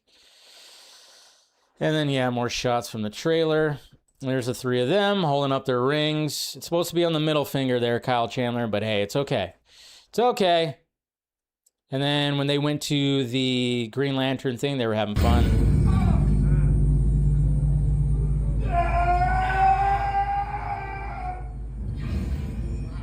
Yeah, they were having fun. They're having fun. What could we say? And then we got some post interviews right here. So first off, we have Aaron Pierre talking about how he wants to define his Jon Stewart, and then of course, when it comes to Man of Tomorrow, which of course this is what he's going to look like. Obviously they're filming Man of Tomorrow, so this is exactly what he's going to be looking like facial wise. Not the last we're seeing of Jon. You're in the Superman sequel, Man of Tomorrow. Is that how is the Jon Stewart we see in Lanterns different or similar from the guy we're going to get on the big screen next year? I mean, brother, I can't say too much, but I mean, it's just in terms of chronology, it was such a major privilege and something I'm very grateful for, to have had the 6 months discovering who Jon was before I stepped on set for Superman, Man of Tomorrow. It's not that's not a given, and it's not guaranteed every time. So to have been able to live with Jon for so long, I was able to step onto that set with an understanding of Jon that I wouldn't have had otherwise. So it was great, and it's great being around everybody at the same time. Family. Anybody else get lost in his eyes? It happened again, but 3 ads. Okay. Sorry guys, I can't do anything about it. I'll try to look into it though. And then of course we have Kyle Chandler talking about Green Lantern and the costume and everything. Obviously we're talking about the costume. For you guys in the Green Lantern suit, just I guess walk me through just that first day in character, in costume. What was that that day like? It was hot. Right? I mean, you was in the suit. Not first day. The costumes were awesome. I loved my costume. As soon as I got it on, I fit into it. I was dirty. I was disheveled. It fit the whole character right off the bat. You can smell the alcohol on him. You could, cigar smoke, and off he was doing his stuff. That's how I was thinking about it. 100%. I think, there's only so much you can do in pre-production. There's only so much immersion and just embracing that you can do before actually arriving onto set. And I think, once you get the boots on, the pants on, the jacket on, all of a sudden you become what you've been aspiring to become for the purposes of the series. And it was a great feeling. And, big shout out to our department responsible for that. They completely smashed that out of the ballpark, and they are equally as much a part of the success of what we created as any of us sitting here today. And why? Because obviously, that's another thing. A lot of people were talking about it, and of course you get the snobs out there, and this is why I say fandom has become snobs. People are just hating the fact that Hal Jordan has an actual legit physical suit. He's had it before, it's been in the books, but mainly everybody's like, no, it should be it should be like a construct, like the ring is the suit. And I think what they're actually going for in what I'm looking at when it comes to this, I think that Jon Stewart's Green Lantern suit is going to be from the ring. But Hal Jordan being old school, and when they've talked about what footage was shown at Hall H, is the fact that, he doesn't wear it. He doesn't really wear it all that much anymore. And people recognize him because he is Hal Jordan. He's like a celebrity. He's known in the world as the Green Lantern. But anytime that he really wears it now is when he has to go out into space or really do some fighting or whatever the hell. So, so you gotta love that. You gotta love that. But yeah, a lot of people are complaining that it's like, oh, suit shouldn't be physical. It's like, well, they decided to make his suit physical. I don't think Jon Stewart, his suit's gonna be physical. I think it's gonna be a construct and everything. So this is pretty cool right here. Entertainment Weekly showing them. Obviously, they were doing a lot of cool stuff like that. But yeah, Kyle Chandler, I think he's gonna be fantastic. I know the rumors and stuff, and it was just like, okay, whatever. We'll see, like I said. Oh, man. And they released, of course, when it comes to Clayface, they released a variant cover for Detective Comics 1014. Isn't that crazy? From Bjorn Barends. Look at how creepy that looks. That's the thing of nightmares right there, boys and girls. Oh, that is the thing of nightmares. That is creepy. It reminds me of something I can't quite put my... Can't quite put my finger on it. But then, of course, we have this one right here. First look at the Clayface movie variant cover for Batman and Robin Year 1, Number 3 by Brian Bland. Cool. Another cool one. His hands all...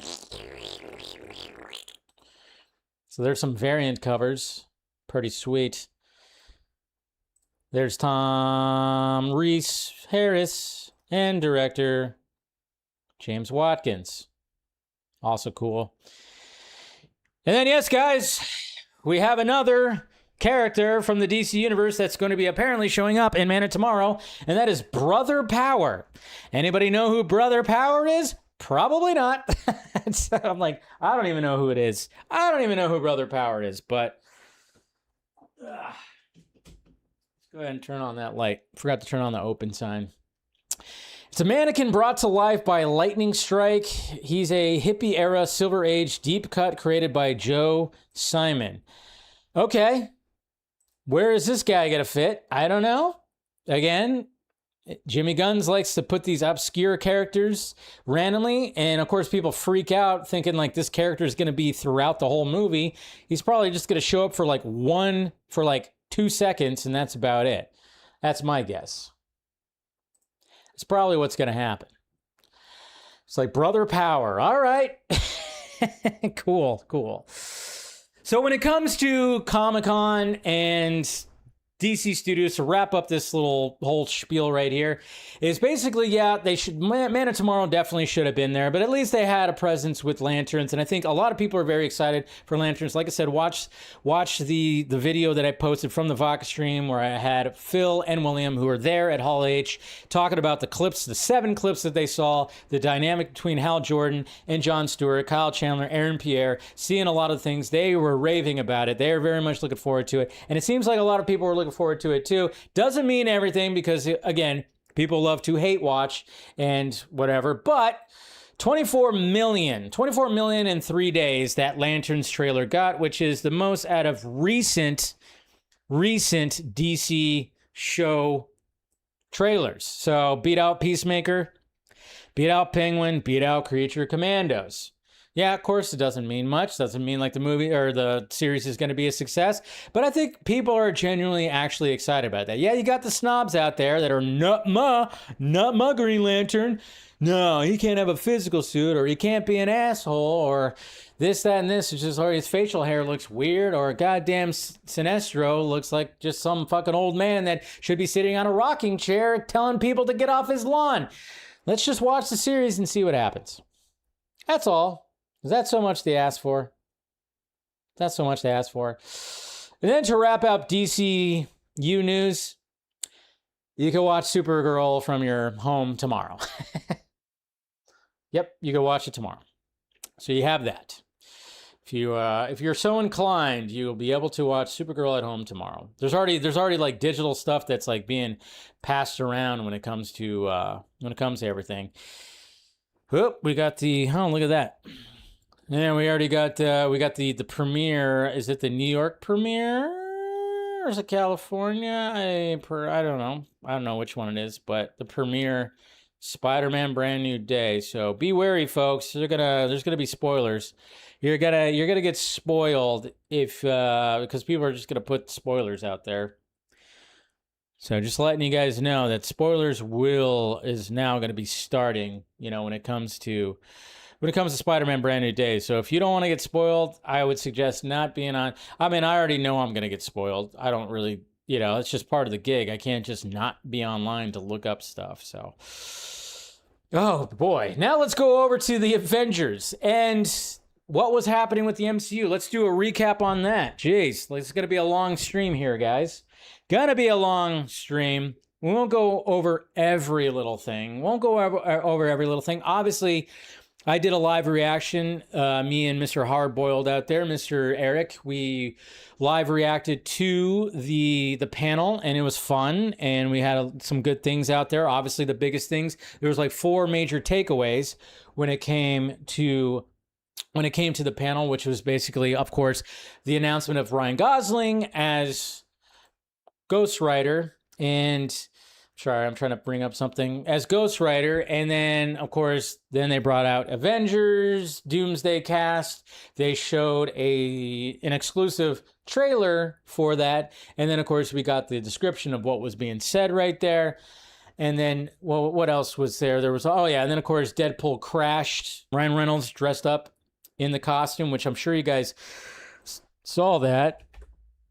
It's a pretty cool little video, and it's like, no, it's just so funny because nobody knew that Ryan Reynolds was in a gray denim Deadpool costume walking around the floor. Nobody knew. They took pictures of him and everything like that, and then, of course, him crashing the Avengers Doomsday panel. But yeah, he posted this video right here, and it's pretty damn awesome.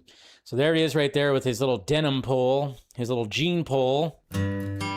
Gotta have to, yeah. Can't he used, yeah, copyright music, but yeah, it is pretty cool. I mean, it's a good song for it too. I mean, it's Green Day, you know the song, but yeah, he just walked around. No, and these people had no idea. They had no idea that was actually Ryan Reynolds, and he probably didn't say anything. He was just out there having a good time, posing with people. I'm sure it was hot as fuck.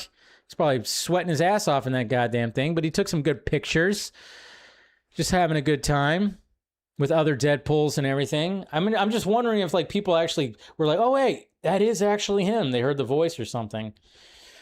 But, it's just pretty freaking sweet, man. I think the gray suit looks pretty cool, and maybe that's like an indication that that's what Deadpool could end up looking like in either Doomsday or... Robert, yeah. who's this guy with the swords and stuff? Who's this guy with the swords and stuff? Long-time listener, first-time caller. This seems an awfully expensive way to announce a film. Yeah. When do you start filming? And there you go. That was really him, folks. He did it. Let's face it, Ryan Reynolds needed some good press. I mean, if you guys have, obviously the stuff that happened with his wife and that movie, and even a little bit with him, yeah, he needed some good press for sure. Needed some good. It's just so funny because when you hear Robert Downey Jr., hey, what's this guy with the swords? I'm like, is Robert Downey Jr. doing an impression of Robert Downey Jr. now? It just seems like he's sounding more like Robert Downey Jr. I don't know. Just when I heard that, I was like, it's just funny because there's comedians out there that could do really good Robert Downey Jr. impressions, and that sounded like a Robert Downey Jr. impression that he was doing himself, which is kind of funny. But, all right, so let's see. Okay, so if you want to hear Kevin Feige talk about Ryan Gosling and being cast as Ghost Rider. Ghost Rider is super exciting. So, for what will hopefully be an R-rated Ghost Rider, can you tell me if Ryan will be playing Johnny or Danny? I am going to let Ryan reveal what he wants to reveal when he wants to reveal it. And what he wanted to reveal today was he's playing Ghost Rider. Okay. He is a huge fan of the comics. He did come to us particularly with a specific vision based on some particular comics, but I'll let him unveil that as he wants to. Okay, now Ghost Rider is super... Kind of cool that Ryan Gosling has a vision with it. He likes working with Sean Levy. Obviously, they have the Star Wars Starfighter movie that's going to be coming out. Some people don't like Sean Levy. I don't know why. Yeah, he seems like the guy that keeps on getting franchises, sure, but at the same time, I don't see the big deal. I like his movies. Honestly, I thought his movies were pretty good. So I don't know. I have no issues with it. Then we got Anthony Mackie right here. Anthony Mackie, he had a couple little interviews right here with Variety that were kind of interesting because it's almost like he was revealing just a little bit too much when it came to Steve Rogers returning. Did Chris call you directly? Who called you to say that Steve Rogers was returning? I talked to Chris, and, we always talk and check in and make sure life is good.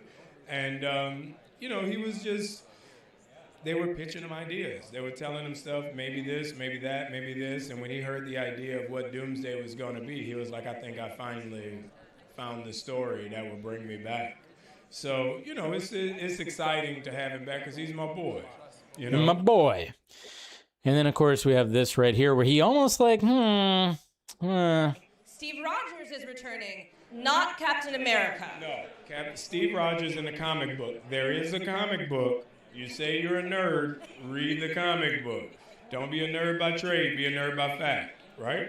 So in the comic book, Steve Rogers becomes Nomad. Nomad. Hmm?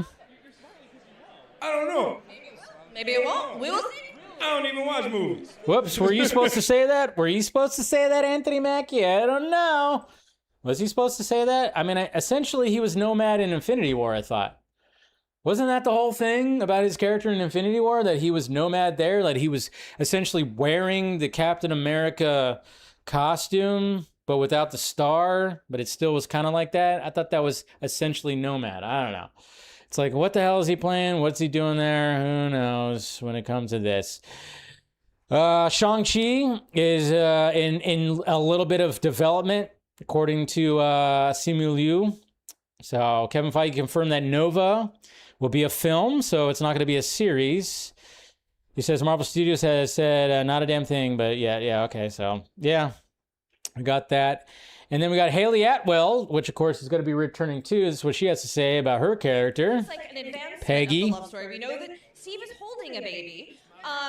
So, one could imagine that is their child. But just in I would think so. The idea that this film really does deal with, like, parenthood and family, what about that interested you thematically? I think anything of this heightened scale in a franchise like this that has these, other elements to it, of a kind of the, a sci-fi aspect of it, or a kind of otherworldly nature. I think that they can be impressive and exciting and adrenalizing, but they can't. You can't replace human connection.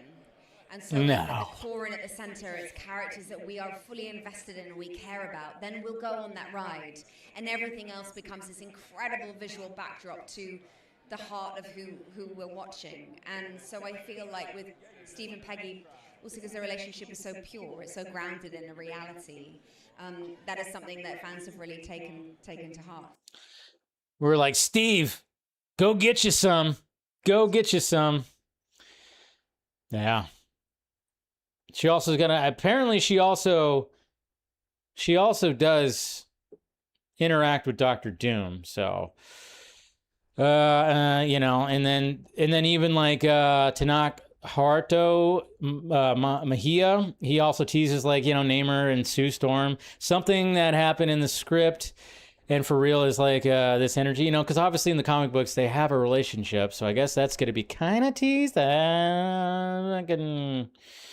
It's kind of interesting. But yeah, there's like, I'm not going to go over every little freaking interview or whatever, but I'm going to go over this. I'm going to talk about this because a lot of people are having a fit about the fact that Dr. Doom did not have the build-up like Thanos did, which, yeah, I could see why people are not happy with that, because it's like, yeah, all of a sudden it's just, boom, here's Dr. Doom. There's no build-up. Of course, there's like people like John Campea. He had his whole thing where he had a whole spiel on his show where he said, yeah, but, Darth Vader didn't have a build-up. Other iconic villains didn't have a build-up. And it was like, yeah, I see his point. And I think he's actually correct in the manner of like, yeah, you don't, if the villain's good and the villain's going to be memorable, you don't have to build it up. But the thing is, when it comes to this universe, I think the build-up was always just, it was nice. It was like, there's always a nice little build-up where you're like, and then all of a sudden, yeah, yeah. I don't know why I compared it like that, making a weird face, but here's Kevin Feige talking about that.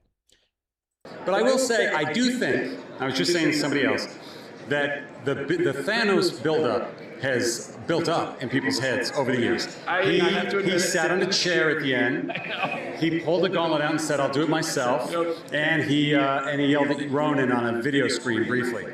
And that was kind of it. And I remember the memes making fun of Thanos for just sitting in a chair, and all he does is sit on a chair. And there was a Twitter feed at the time about him updating every day, updating. I'm still sitting in my chair. I'm still sitting. It was more clever than that, but it was funny. And when we got to Infinity War, we said, this is really the introduction of Thanos to people. That's really what we're doing. That's how that movie was built. That's what we're doing with Doom. That is, the Doomsday is a introduction and the story of Doom. You peel the onion, you learn things about him as you go, and it is very much meant for audiences that know and love him from the comics, and audiences who have no clue who he is. Well said. It's like, yeah, I get it. The build-up is fun. But I will say, I do think... Build-up's fun, but at the same time, it's like, you know what? You don't have to always do that, you know? And it's just like, and yeah, it's just going to be interesting to see if Doom is, if Downey just nails it and the story works with it. I think people are just going to be like, okay, that's fine. It's totally fine. You know, there was a build-up, but you know, Thanos was just like a slow build, and it worked for them. It worked for that, but hey, it's different when it comes to this. And then we got Chris Evans right here. Chris Evans basically was like going, okay, obviously it was always on the table for him to come back, okay? And obviously when you play like an iconic character and you've been in the biggest movie ever, you kind of want to be like, all right, I did that, now let's move on. And somebody like Chris Evans probably was like, yeah, let's you know, get my feet wet. Let me just take on some roles that aren't big, and I could do, and you know, and for the most part he did. He was in other good movies, played other good roles. He was also in some stinkers, but no matter what, when they back up that dump truck, yeah, you know, with that money, yeah, you're gonna say yes, especially when you have like a couple of stinkers also. But then at the same time, you still want the proper story for the character. So this is what he had to say about coming back to Steve. We finished Endgame in 2018. Lou and Kevin took me to dinner. Obviously, if Downey was going to keep coming back and they started like toying with that idea and things changed, obviously from King Dynasty, it was like, all right, yeah. And then they're like, dude, we need you back. So yeah, we're just going to throw this much money at you. And then here we go, you know? So, I mean, it makes sense. It makes sense. Haley Atwell also says she hopes that Peggy Carter isn't frisbeed to death like she was, of course, in Multiverse of Madness. Let's see. Kevin Feige teases Franklin Richards' journey in Avengers Secret Wars. I wouldn't expect too much in Doomsday. Where we go in Secret Wars, you'll have to see Franklin's beginning to grow up, and who knows where he can grow. So Franklin's gonna be a pretty good presence when it comes to Secret Wars more than this. And then there is just a slew of...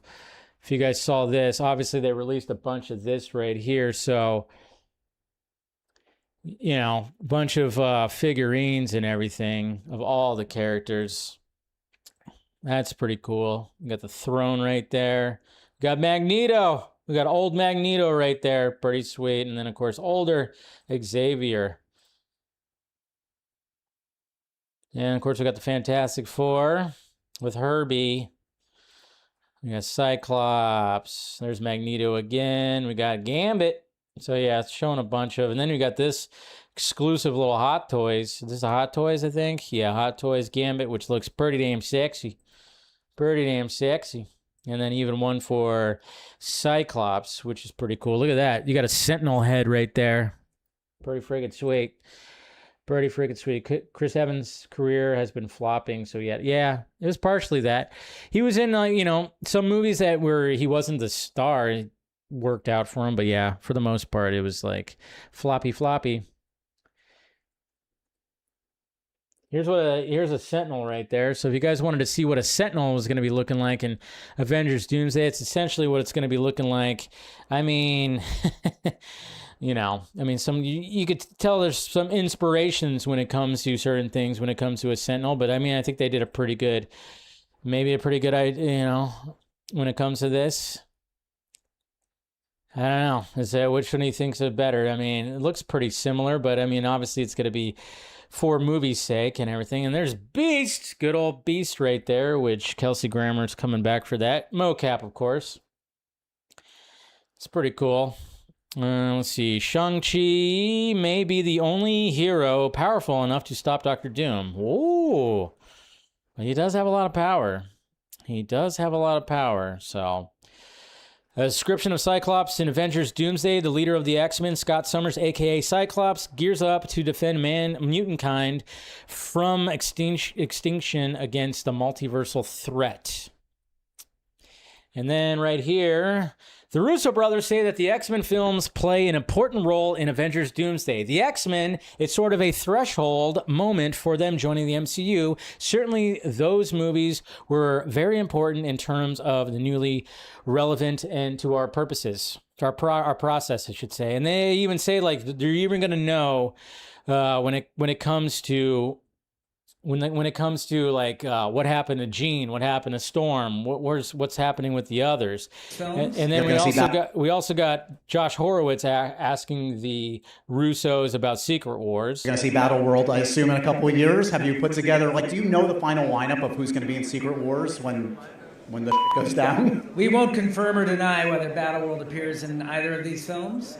And we cannot confirm or deny who appears in Battle World, if Battle World were to be in one of these films. Battle World's coming. Joe, I thought we were friends. Listen, it's stakes are too high. Yeah, I got it. Oh, we know that Battle World's coming. Come on, Battle World's coming. I mean, it just seems like, I mean, that's just where you're gonna go, right? It's just where it's gonna go. But good on him for saying it like that.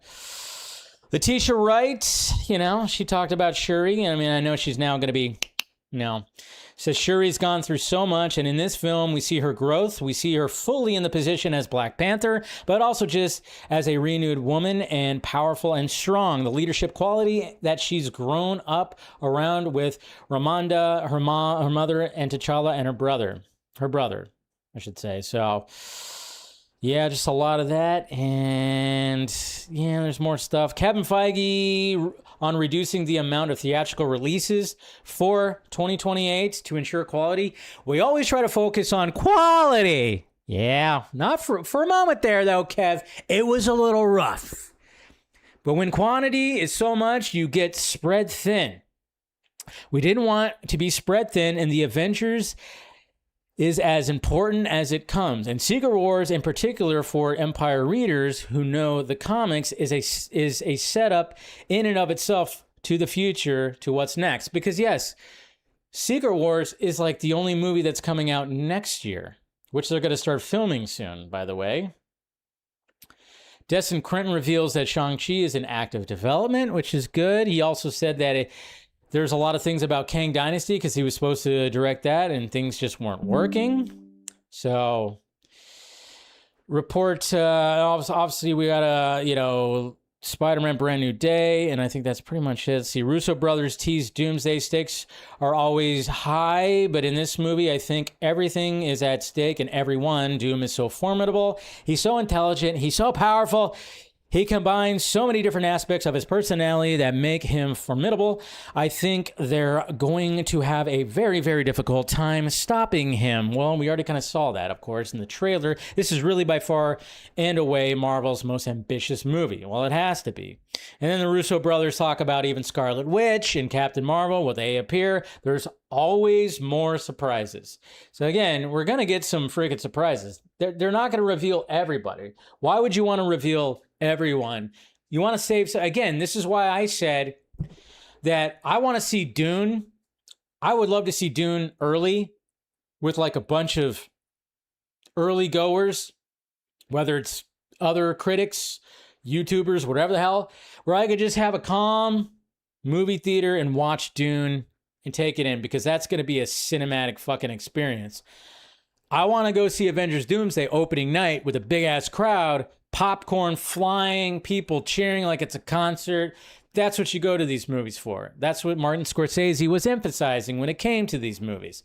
You want to go opening night, And sadly, when you have that experience and then you end up watching the movies at home, not quite the same. It's not quite the same, but what can you do? But there you go. That's kind of like the post Comic-Con. Obviously, they won Comic-Con.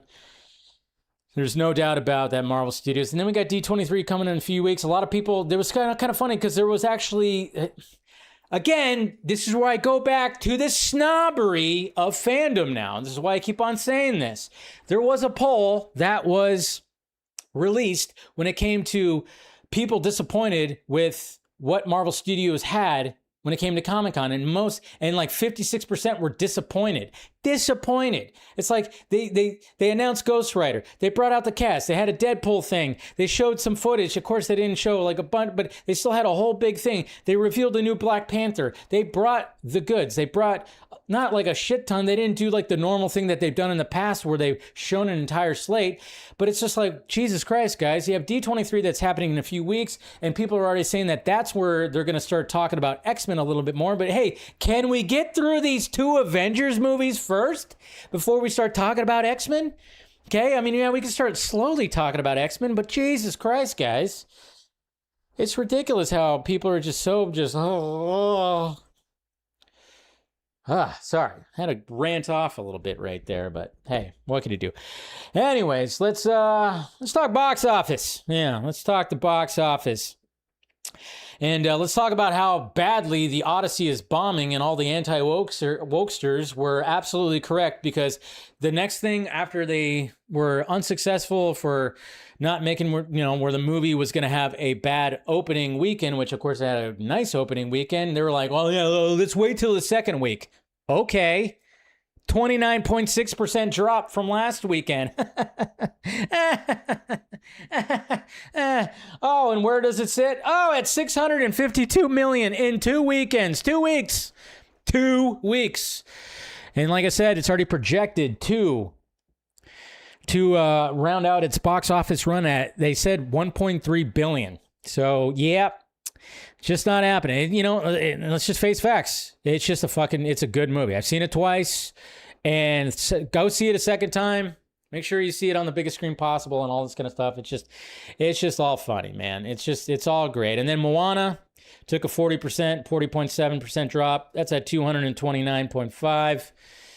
And then I don't even know what the hell this is. Hadestown, the musical. Well, it made 10.2, so good on them. Then you got Toy Story. Toy Story is now $1 billion winner. I guess I was talking to Travis from Geekverse, and he was like, "Oh, it's guaranteed $1 billion." I was like, "I don't know if it's guaranteed."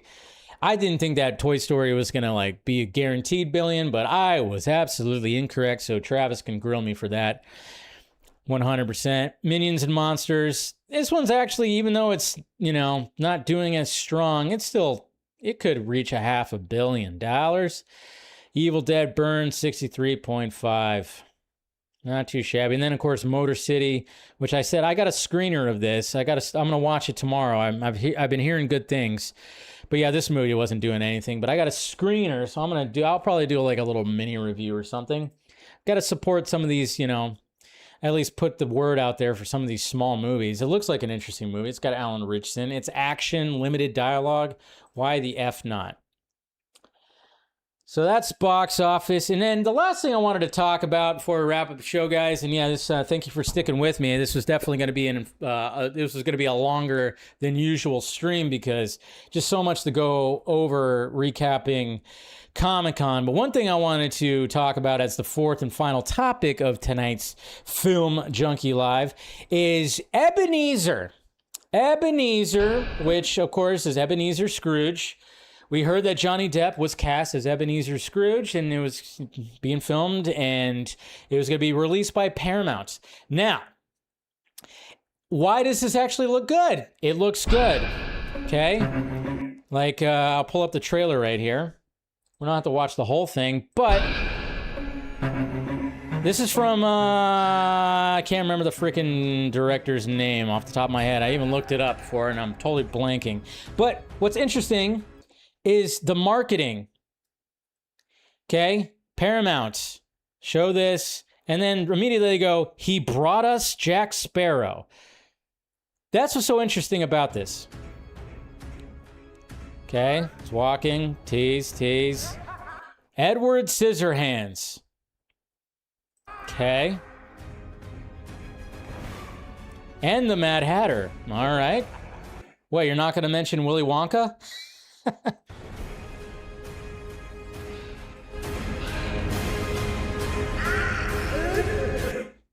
The Master of Misfits returns.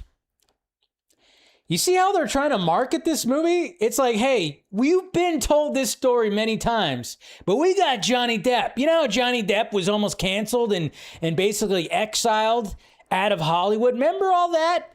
And then he slowly tried to make his way in. Well, this is going to be his triumphant return, and that's how they're marketing this movie. It's good to be back. Look at that. They even have the line of, good to be back. Like, what the hell? That's how you're getting... So they're marketing this movie as not just another, Ebenezer Scrooge, whatever, the night before Christmas and whatever the fuck. They're trying to market this movie as Johnny Depp's triumphant return to mainstream. To Uncle Scrooge. Hey, look at that. Got Daisy Ridley in it. And what's his name? Mr. Scrooge. Ian McClellan, right?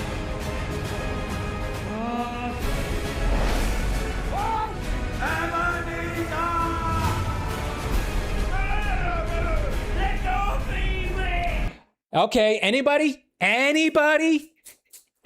catching this Easter egg right here? This is Johnny Depp getting sucked into a bed, huh? Anyone out there? Anybody remember his very first acting role in Nightmare on Elm Street, where he got sucked into the bed? So that's kind of, Merry Christmas! Humbug! And a Happy New Year! Humbug!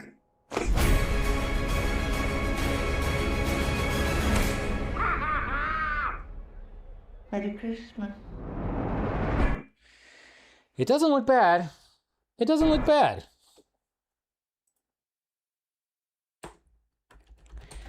And then when it came to Comic-Con,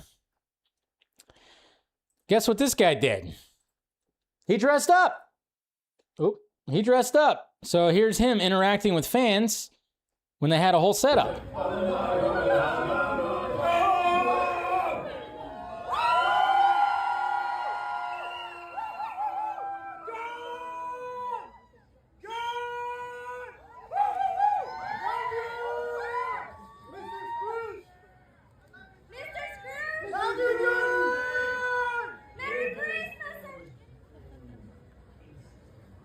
So yeah, he's just interacting, being grumpy.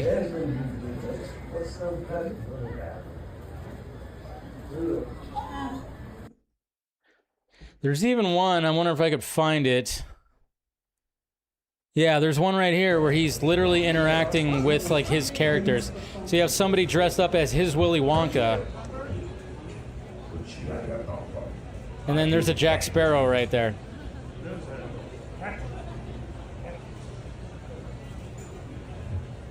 I mean, it's kind of cool, kind of meta, kind of surreal.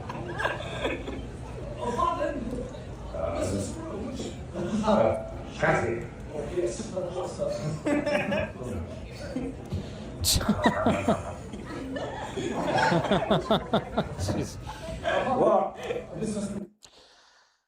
So yeah, he's having fun with it, but it's just, I mean, that's how they're marketing this movie. I mean, the first trailer is literally just like, guess who's back?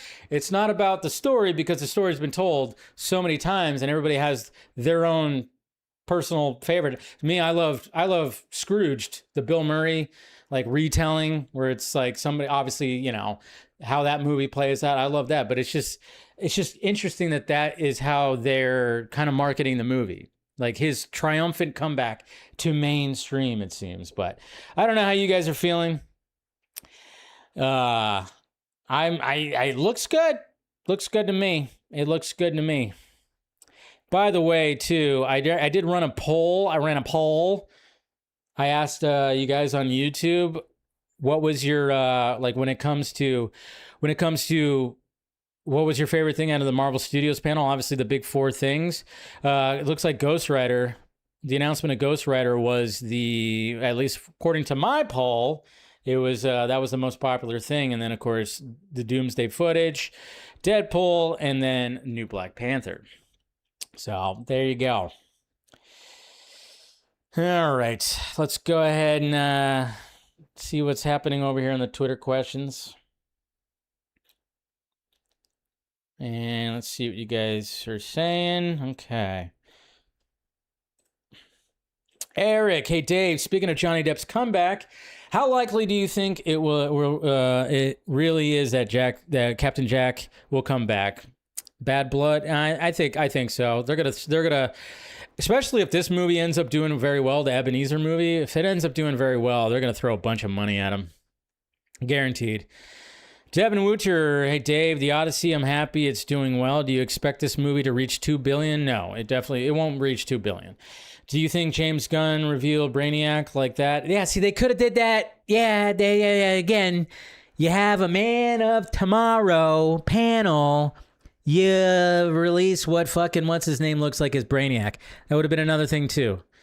Good Lord, man. I mean, Dylan G saw this on TikTok. If the Russos do it again, this ending might top Infinity War. How I want like that everything gets destroyed. Oh yeah, all the Earths get destroyed.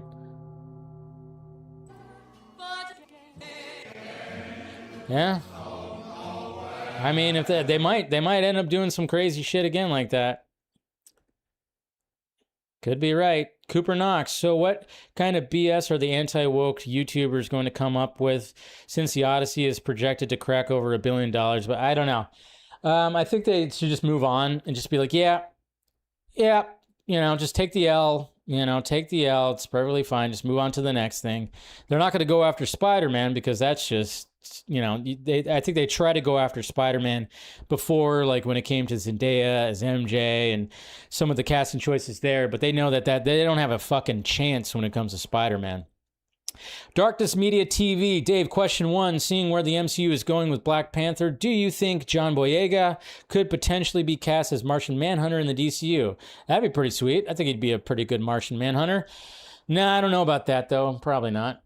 But question 2, do you think D23 is the event where we have to get an updated look at Phase 6 in the top? Yeah, I think that's where they're going to start talking about post-Secret Wars, and maybe we'll get an introduction right here. And then Dylan G, people really said she's ugly. Yeah, I don't see it. I think she's really good looking, got a very unique look. Even my mom said that. She was like, she has like this really unique look to her. And I was like, yeah, she's like cute. She's got this cuteness to her. And this, and it fits her sassiness, makes her a little sexy. But yeah. And I know people are passing this around. This is when she comes flying out of the water and then she starts getting some sun, which is a really cool scene. By the way, like I said, it's not all bad. Supergirl's not all bad. It's just a little messy, but there are really good shots like this one that are really cool.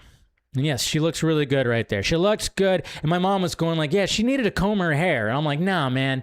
I was telling my mom, she was like, yeah, her hair was always messy. I'm like, that's what's great. I love the messy hair, the messy blonde hair. It's good. Jammin'. Hey, Dave, what do you think of Black Panther 3 having a 70mm IMAX film and the casting of... I think it's all great. And hopefully it should, because it is Ryan Coogler, right? It is the Coog. He likes that, but... So he'll probably have something like that. I don't know. We'll see what happens. But there you go, guys. That is the show. She also has... I know. Okay, you just flat out said it there, Ghoul. Yes. Especially right there. She look pretty... pretty stacked. Anyways, pretty good. Looking pretty good right there. But, yeah, a lot of things to talk about tonight. So thank you guys for sticking with me for the whole time and everything. Sorry that I had like a runny nose at the beginning of this because I had a sneeze attack right before I went live. But I survived. All right, guys, hit that like, thumbs up. Subscribe to the channel. Leave a comment before you go. Helps out the algorithm. Do all the things, and then, you guys can avoid Twitter. I'm not going to avoid Twitter. I can't avoid Twitter. It's part of my job doing this stuff to keep up with everything. So if I get spoiled, I get spoiled. I don't really care. But if you guys don't want to get spoiled by Twitter, I would recommend you, before seeing your Spider-Man Brand New Day screening, avoid social media, because yes, it's all going to be pouring out there. You're going to find out who Sadie Sink is, who she's playing, things that are going to be happening in the movie, I would just say. So anyways, guys, love ya. have a good rest of your Monday. Have a good Tuesday. I'll see you members on Wednesday unless something happens where I do a normal stream. But we'll see what happens. All right, guys. Love you. Talk to you later.